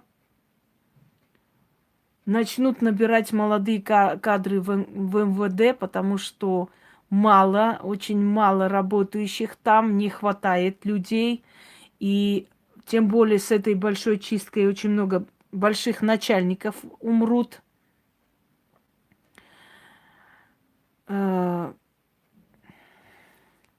Значит, кто вам дал право сидеть здесь, делать какие-то предсказания? Мадам. Эрдоган как раз не будет лидером. Его падение начинается с 2020 года. И 2020 года начинается...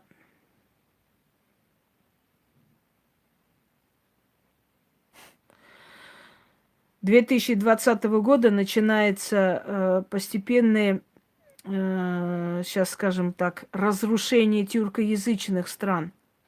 Чтобы вы знали, это не их эра. Вот их эра как раз была эра религии, потому что под эгидой религии они очень много натворили на земле. Начинается распад тюркоязычных стран, чтобы вы знали. Вот все тюркоязычные народы очень сильно пострадают в ближайшие 150 лет. Они начнут ослабевать. Их эра заканчивается как раз, уважаемые, чтобы вы знали. Пока не вижу возврата, но есть начало усиления. Дальше.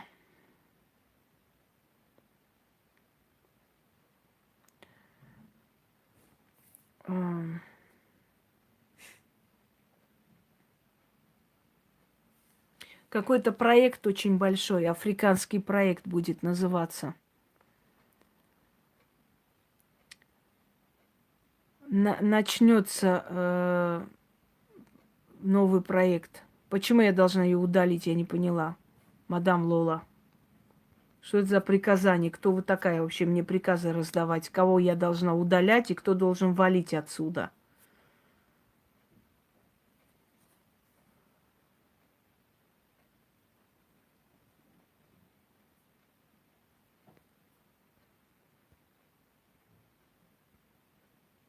Ничего не поняла.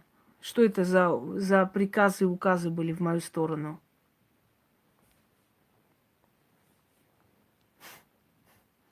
С Турции начнется еще раз обострение, еще раз проблема у России.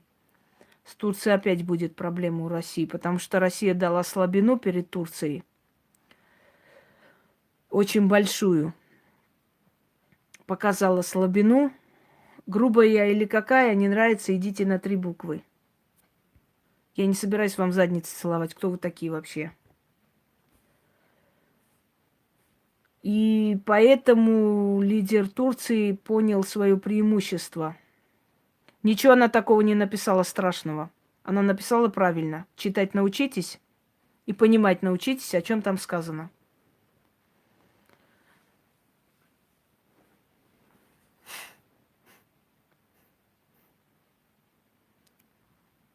Так.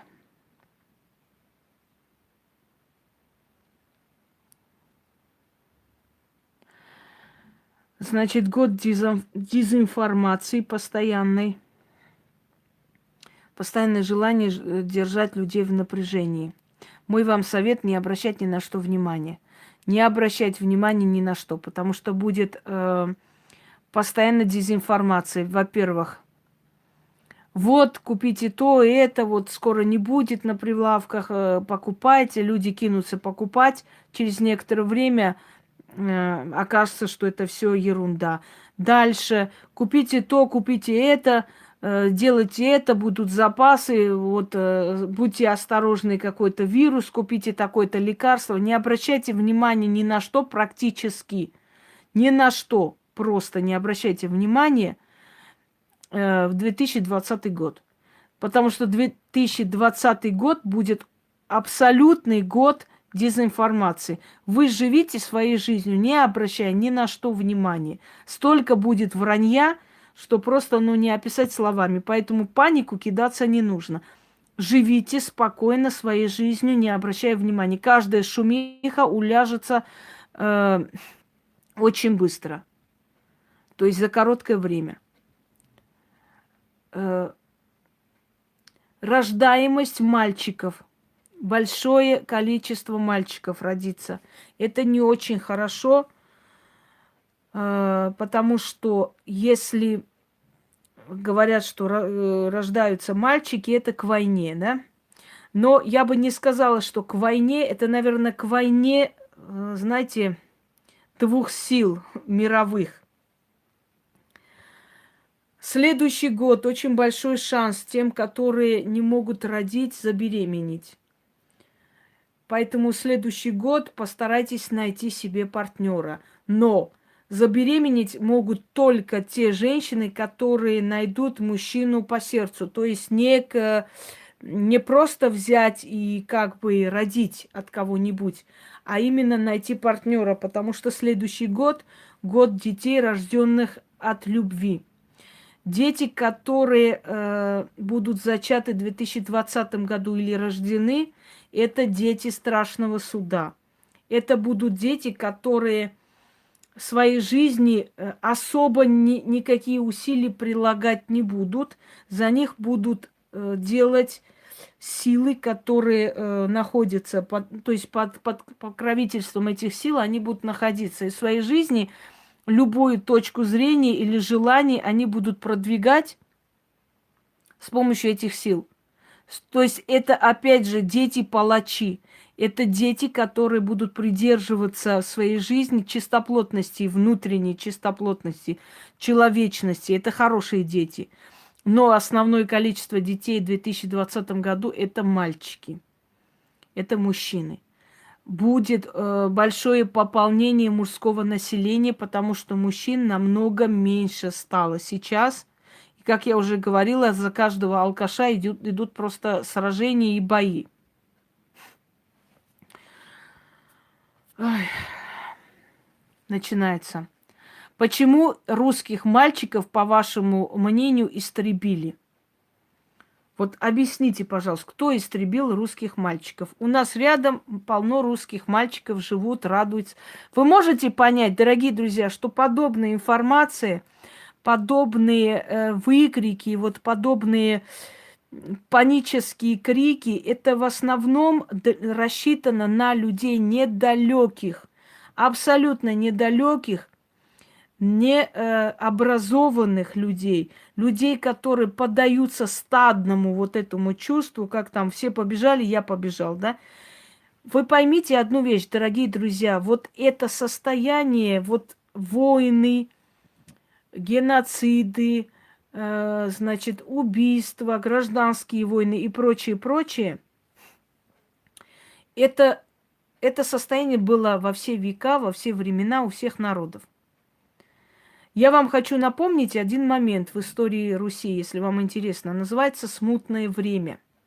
Смутное время, когда между царствие было, когда было царствие бояр, когда пришел к власти Шуйский, потом Годунов, когда, или наоборот, когда начались вот эти иностранные интервенты России править, когда пришел к власти Лжедмитрий I, потом Лжедмитрий II, понимаете, когда по описанию летописцев многие люди жили, значит, в лесах, а звери жили в домах людей, потому что люди боялись прийти в свои дома, и Русь просто погибала. И два человека, значит, Пожарский и Минин.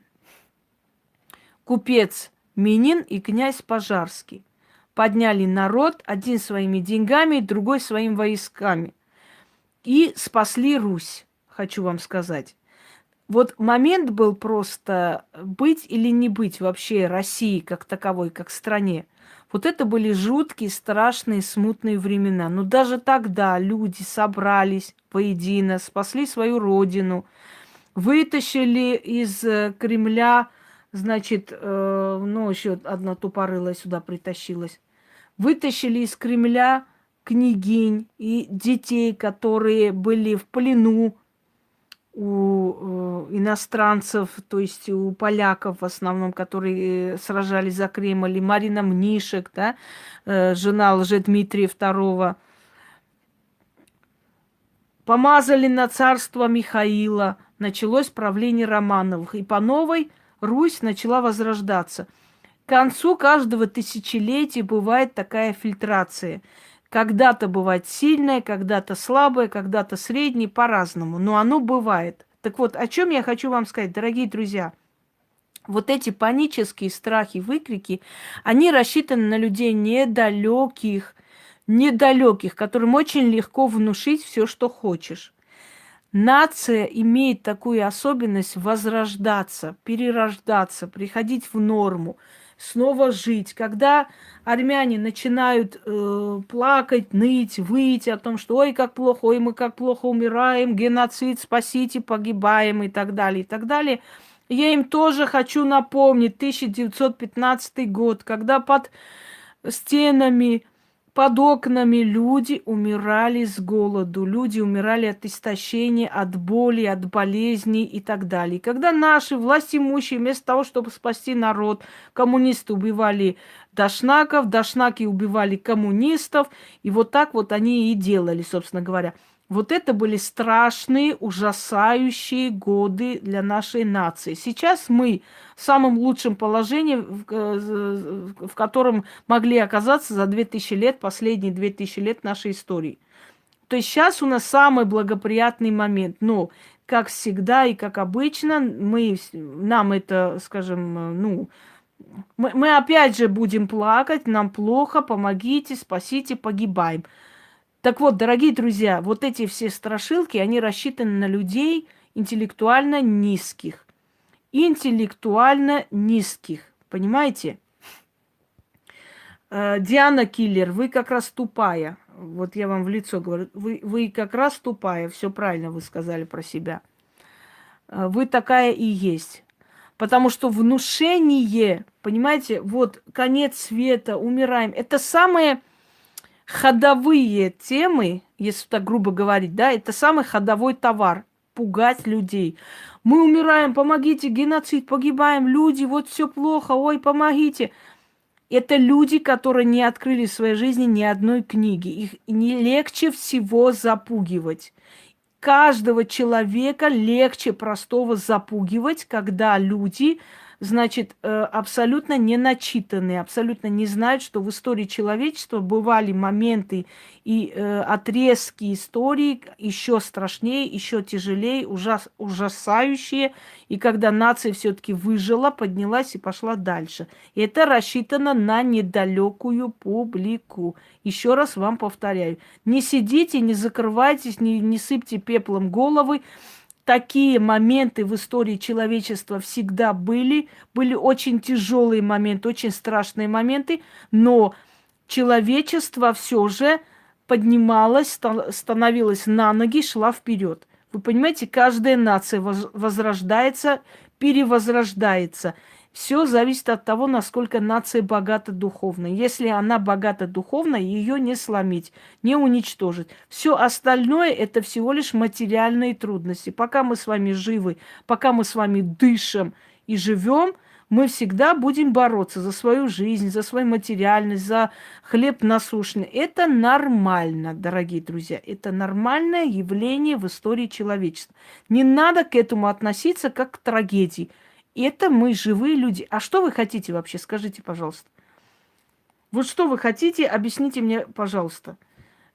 Что? Чтобы все было хорошо. Вот вы как родились, Миллионы посыпались сверху, вы лежите, просто кушаете, ничего не делаете. Вы понимаете, что люди работающие, они не сидят, ни вот этой фигней не занимаются. Вот еще один, Вишнегородский, сионистская иго России. У меня нет сионистского иго, я не чувствую этого сионистского иго, и вам не советую об этом думать. Потому что это все сочиненные, придуманные вещи, чтобы запугать народ, превратить их в какое-то стадо баранов, который бэкает со всех сторон: спасите, помогите, евреи убивают, сионисты, Путин, еще что-нибудь. Вместо того, чтобы работать и чего-то добиться.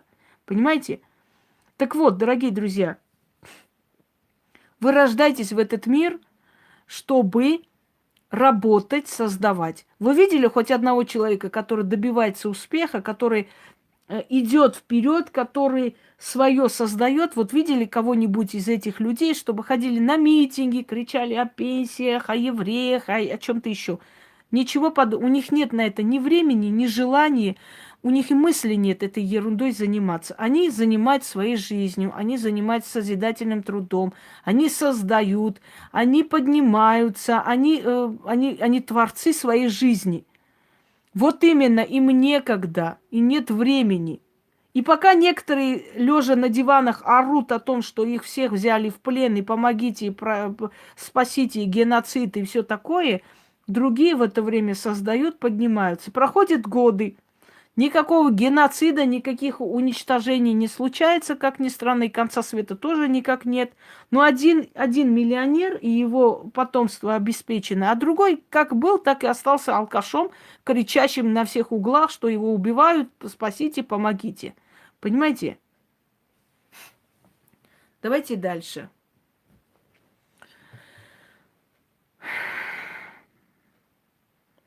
Чего? Правда ли, что в 1945 году вокруг Москвы летали на самолете с иконой Казанской Богоматери? Нет, неправда. Причем здесь Богоматерь, если народ сражался, погибал тысячами и своими костьми просто завоевал победу? Богоматерь тут при чем? Каким боком она оказалась? Да, все на Богоматерь свалите, так будет лучше. Ничего не могу сказать, потому что об этом уже сказано. Корни пустил очень, очень сильные корни, это точно. Работать, да. И вот когда вы будете работать, вам некогда будет на эту ерунду обращать внимание. На все эти идиотские каналы, призывающие там, что мы все гибнем, погибли и так далее. Если вы будете часто смотреть такие каналы, вы действительно превратитесь в какое-то ходячее просто непонятное что. Знаете, есть такой армянский фильм, называется «Яблоневый сад». Откройте, посмотрите. Действительно, реально, это старый фильм, ну, в советское время снят, но замечательный фильм, замечательный о том, как человек старый взял себе молодую жену, и это не понравилось его дочерям, и как они в конце концов с ней расправились. Но дело не в этом только. Когда приходит он в храм, а в храме служит его одноклассник, то есть поп, батюшка этого храма, его одноклассник, его Симон. И он знает его хорошо. И тут, значит, выходит этот диак и говорит, мол, Богоматерь сегодня не будет плакать, Богоматерь сегодня не будет плакать, расходитесь по домам. А там какая-то чудотворная икона, привезенная из Тбилиси, которая плачет. Богоматерь там плачет. И когда он говорит, а что, говорит, сегодня не будет плакать, что этих увидел, слезы высохли, тот подходит потихоньку и говорит, братец, приспособление, говорит, рассчитано только на 2 часа. Понимаете, вот и все, приспособление. Сзади включает что-то, и он начинает слезы лить. И народ сразу на колени и молиться. И когда он обращается к отцу Симону и говорит, как же ты, говорит, тебе не стыдно такой, говорит, вырос, а детство не забыл. Он говорит, ты понимаешь, что народу нужно чудо. Раз в 1000 лет кто-то должен ходить по воде, кто-то должен показывать чудеса. Народу нужно чудо. Да вот и все. О чем тут говорить? А вы думаете, это священный огонь, это не фокус? Это позорище. Сходит священный огонь каждый год. Фокус-покус. И когда армянский священник там сказал, что люди должны верить не фокусам и лицедейству, а действительно верить в Бога в душе, так его там закидали камнями, понимаете? Конечно, фокус. Да уж, каждый год огонь сходит туда и сжигает. Ну уж, конечно. Точно такой же фокус, когда показывали, что якобы, помните, в Мекке ангел спустился и сел крыльями на камень в Мекке, ну, то есть посреди Мекки. Потом сказали, что это лазерное шоу, это лазерная сделанная специальная вещь. Для чего это делать, чтобы больше народу держать там? Потому что вас привязывают, вы отдаете свою силу, свою энергию, вас же привязывают. Это привязка называется. Привязка к религии. Вы отдаете всю свою силу этой религии. Дорогие друзья, это не вера, это издевательство над верой. Потому что эти все какие-то там фотошопы, эти все, скажем так, светопредставления, как один парень там снял, джин там прицепился к стене, потом приблизили, а это целлофан там болтается перед этим ветром. Понимаете, это все лицедейство, это светопредставление, это все издевательство, это смех. Нельзя на этом основывать религию, на таких вот фокусах, на таких фотошопах, на таких детских таких вот вещах, видео, на всей этой ерунде создавать религию нельзя, понимаете?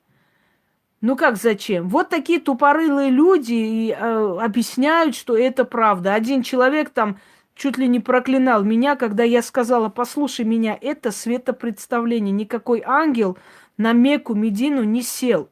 Вот не надо это все. Вот смотри, там люди же испугались. Конечно, испугались. Испугались, потому что сейчас очень много приспособлений издалека создать иллюзион. Я вам покажу такой иллюзион. Откройте, посмотрите День Еревана, 2019 год. Вот просто на воздухе, в обычном, нигде ничего нету, ни зданий, просто в воздухе, на небе появляется вся история Еревана. Киликийское царство, эти сцены сражения. Это очень дорогое представление, но оно было просто в воздухе, ни на чем. Понимаете, никакого полотна не нужно, чтобы создать это. Сейчас фильмы так создают. Сейчас фильмы создают. Вы играете просто там белая стена, вы перед этой стеной играете какое-то сражение с палками, а потом компьютером делают так, что ты весь там в этих доспехах, а там огромные скалы, не знаю, какие-то там горы, понимаете, внизу войско.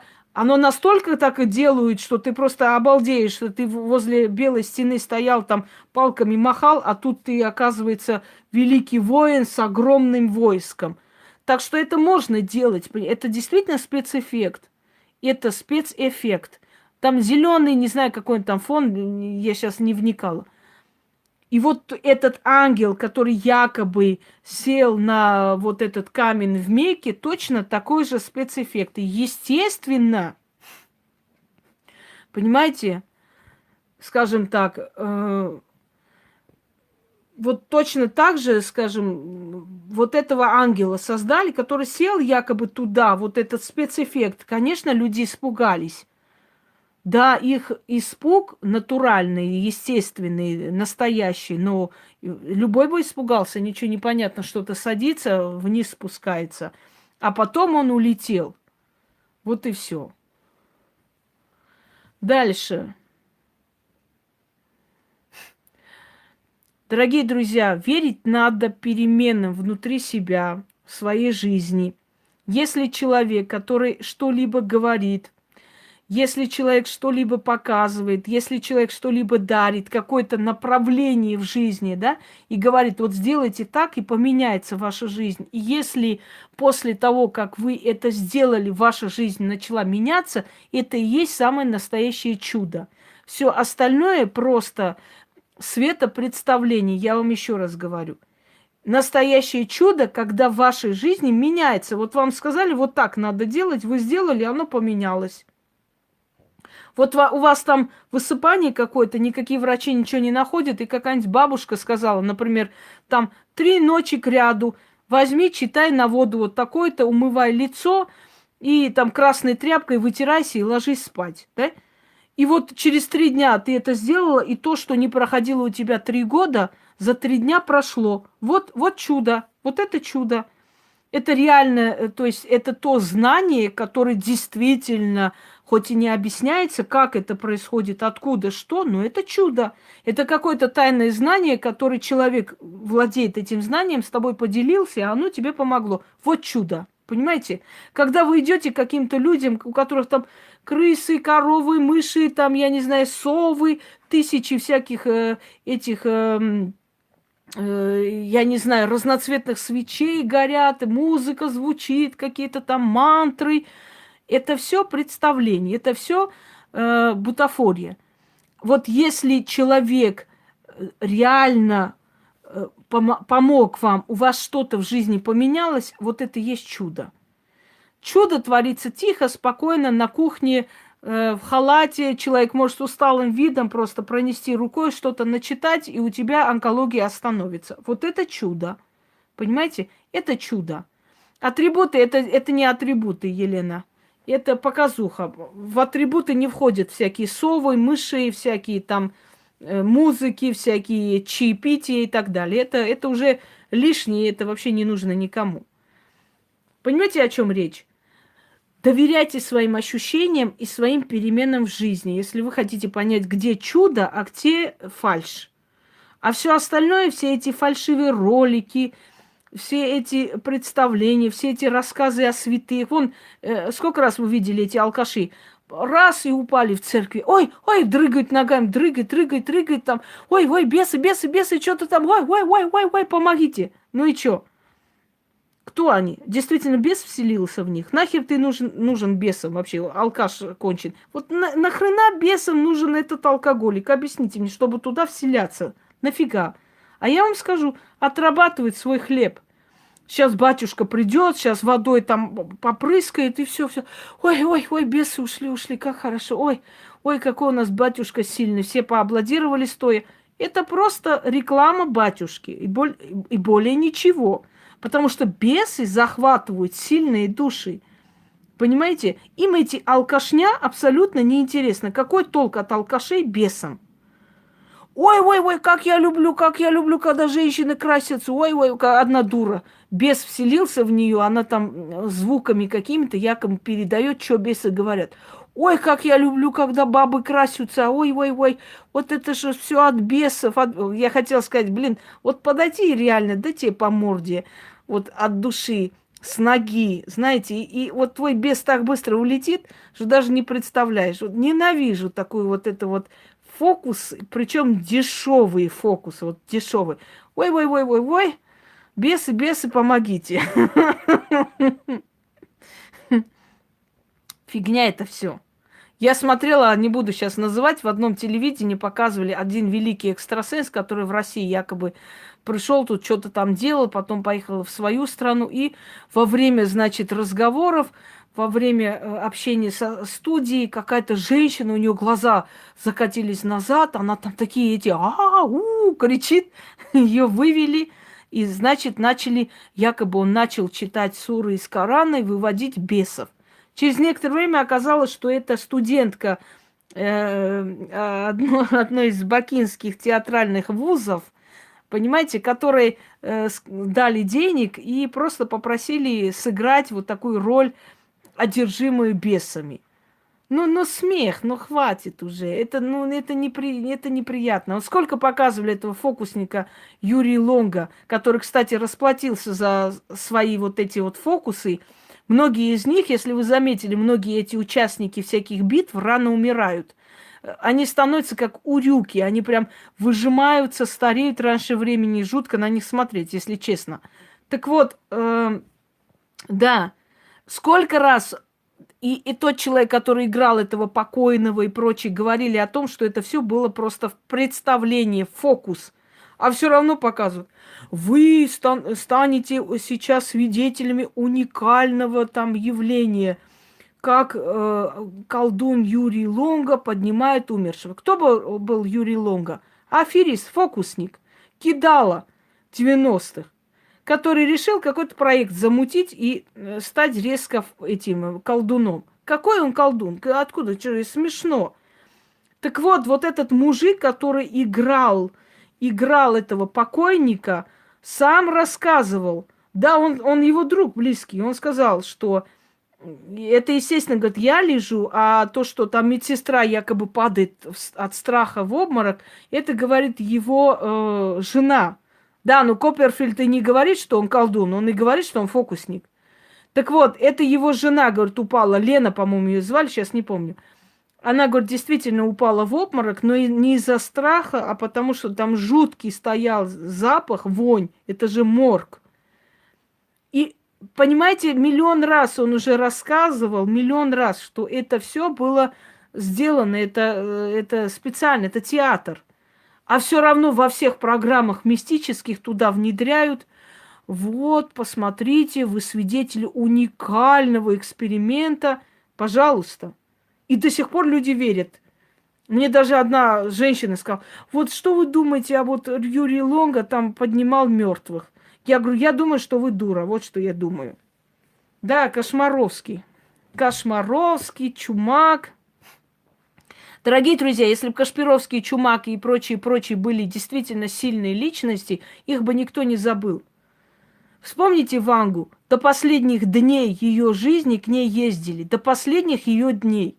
Сильных людей не забывает никто. Сильные люди до конца своей жизни востребованы. Нет такого, чтобы сегодня они были популярны, и все про них говорили, писали, рассказывали, а потом они исчезли куда-то. Все, закончилась их сила. Такого быть не может. Понимаете, о чем я говорю? Поэтому как они такие были уникальные, сильные люди, а потом резко пропали? Да потому что просто это заказ был спецслужб то время. Народ был голодный, злой, надо было чем-то занимать. И вот тогда вылезли наружу Джуны всякие. Кто такая была Джуна? Джуна была жена одного из представителей спецслужб Грузии. Вот он ее взял и раскрутил. Очень хороший типаж, приятная женщина, красивая. И вот пошло. То царица ассирийская, то у нее бриллианты, там бриллиантовые короны, то еще что-нибудь, то какие-то там регалии. Там в 500 университетах она там профессор и доктор и так далее. Таких университетов в помине не было. И самое смешное, когда она говорит, кости исключите Христа мне дал Папа Римский. Какой кости исключиться, если Христос вообще-то согласно христианской традиции, он воскрес? Кость, какие кости? Что, он кости свои тут оставил и воскрес? Понимаете, в чем дело-то? Дело в том, что это все бутафория, рассчитана на идиотов. Святая покровительница там морских сил Джуна, полковник какой-то там спецслужб, подполковник. И ничего этого на самом деле не существовало вообще. Понимаете? Вот, собственно, что и было. Вся ее жизнь была враньем. Понимаете, когда особенно она переживала за своего сына, да, ушедшего. Я понимаю ее как мать. Естественно, ей было очень больно без сына. Но хочу вам объяснить, что представление о жизни и смерти у ведьм немножко другое, дорогие друзья. Ведьмы тоже горюют, ведьмы тоже переживают, но зная о потустороннем мире, ведьмы спокойно воспринимают уход близких людей. Спокойно воспринимают, потому что они знают, что, понимаете, А вы не будьте идиотами, и вас шарлатаны не будут дурачить, Ирина Казакова. Вы не будьте дурой. Никакой лжец-шарлатан или лже-маг вас не одурачит. Ни одного умного человека никто не одурачит. Конечно, жалко, каждому человеку жалко, молодой был парень. Но я хочу вам сказать, что ее восприятие смерти сына было как у обычной женщины, не как у ведьмы. Человек, который сталкивается с потусторонним миром, спокойно, ну не говорю, что спокойно и все равно безразлично, нет, но в любом случае воспринимает по-другому смерть, потому что ведьмы знают, что смерти не существует, понимаете?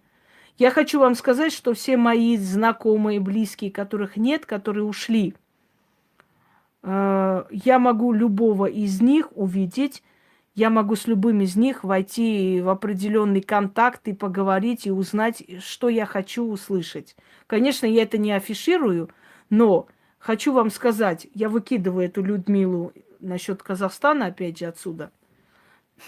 Но у меня представления о смерти совершенно другие.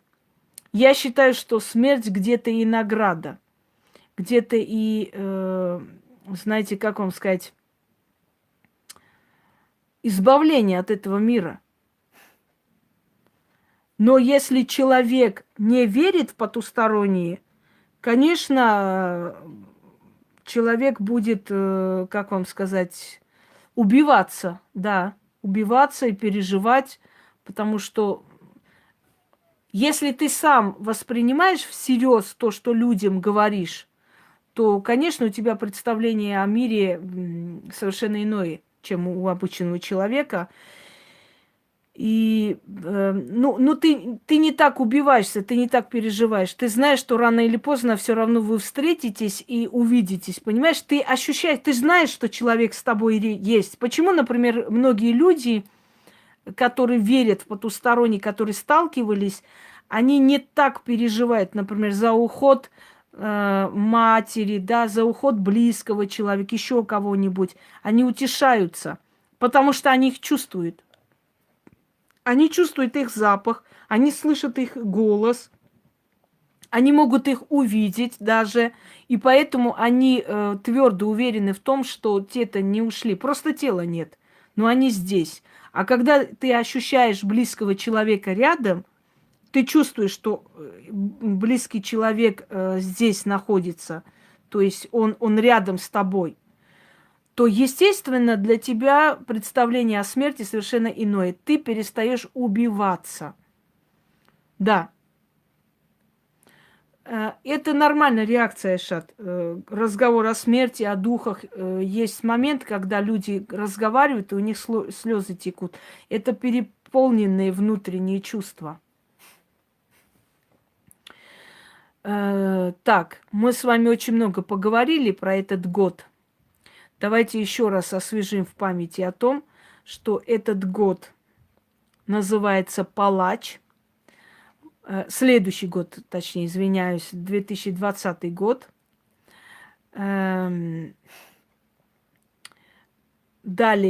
уйдут очень много недобросовестных людей. Уйдут люди, которые заслуживают смерти уже давно. Очень много умрет политиков. Очень сильно изменится география мира. Восток наконец-то придет к общему знаменателю. Далее. Для кого-то это, то есть следующий год, 2020, последний год, для кого-то год взлетный. А у кого последний, у кого взлетный, пожалуйста, перемотайте еще раз и послушайте, потому что я очень подробно сказала, не хочу по новой повторять. Следующее. Открывайте предсказание 2020 «Ведьмина изба» и смотрите эти ролики для того, чтобы понять, что вас ожидает в следующем году. Через некоторое время я внизу опять же закрою эти все, значит, вопросы. Ой, уже запуталась. Комментарии, да. Потому что я устаю объяснять людям, что я после эфира не сижу и каждому не отвечаю, что и как. Но поскольку народ у нас не хочет понимать, мне приходится отключать, чтобы постоянно не посылать кого-либо. Да, все правильно. Когда человек чувствует потусторонний мир, он не так убивается по тем, кто ушел. Потому что мы понимаем, что мы здесь недолго, что мы здесь гости, и когда-нибудь мы с ними увидимся. То есть, понимаете как? Мы прощаемся с людьми на время, и нас вывести тем, что кто-то ушел, и как бы поиздеваться, посмеяться или там напомнить нам это для того, чтобы причинить боль, это бесполезно, потому что мы мудро относимся к миру, и мы понимаем, что смерть – это всего лишь переход в другое измерение, что они есть, и мы обязательно в скором времени их увидим. Неважно, когда, там, в старости или когда. То есть у нас нету страха, что мы их потеряли. У нас немножко другое представление о смерти. И это нас отличает от обычного человека, когда мы чувствуем, что мы не потеряли, мы просто потеряли тело. И не более того. Но человек рядом с нами. Вот любой из вас, кто после того, как потерял близкого человека, хоть раз видел его во сне или ощущал, сразу успокаивался. Сразу эта внутренняя боль уходила, потому что он понимал, что он здесь есть, где-то рядом. Он не ушел навсегда, то есть мы не потеряли его так, что все, больше никогда не увидим, и это навеки вечное. Нет, мы когда чувствуем близкого человека рядом и понимаем, что он здесь где-то есть, у нас это все уже проходит. Я своих бабушек, прабабушек очень часто чувствую, очень часто, особенно в моменты, когда мне тяжело, плохо, когда настроения нет и всякое. Я все время их вижу во сне, я все время слышу их разговор рядом, иногда голос слышу. То есть я понимаю, что они есть. И у меня нет такой боли потерь. Бывает иногда как бы такой ностальгия, знаете, по детству у всех бывает. Но такой боли, такой безысходности, ощущения одиночества, никому не нужности нет.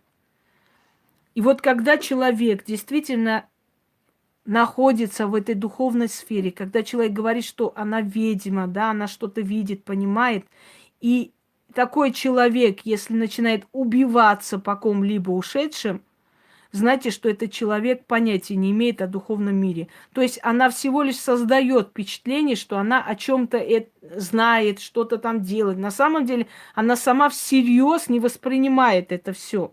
То есть она всего лишь повторяет или говорит те фразы или те моменты, которые людям интересны, но сама не живет по таким принципам.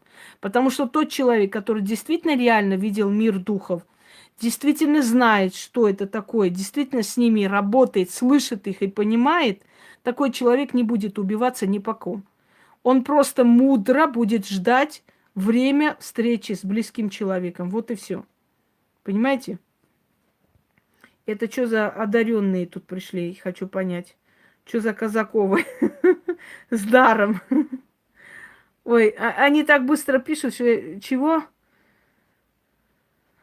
Ой, дар, да, у тебя дар через жопу лезет. Дар, очень большой дар выходит оттуда. Скоро выйдет. Как мне же надоело и реально. Ой, чувствую, уже дар выходит. Все, дар пошел. Ночью не могу, говорить, спать. В туалет хочется, чувствую, дар открылся. Не устали вы этой херней заниматься? Скажите мне, пожалуйста. Дар у них. Дар – это от слова подарок, понимаете? Если у меня, если вам кажется, что это дар, я вас очень сильно разочарую. Это где-то проклятие, заниматься всю свою жизнь проблемами людей, понимаете? Ни счастья, ни любви, ни тепла, ни хера. Дар у меня, дар, угу. Но если это дар, тогда я Папа Римский. Дар.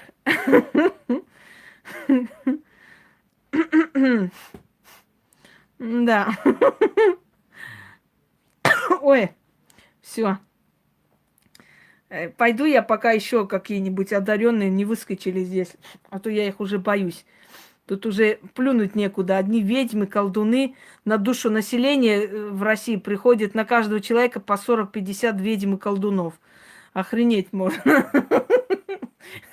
Как там, как там, даешь большое количество ведьм по стране, дай угля народу, да? Ужас. Вон некоторые ведьмы аж консилиумы собирают, у них симпозиумы, отчеты, там даешь стране этот план по порчам.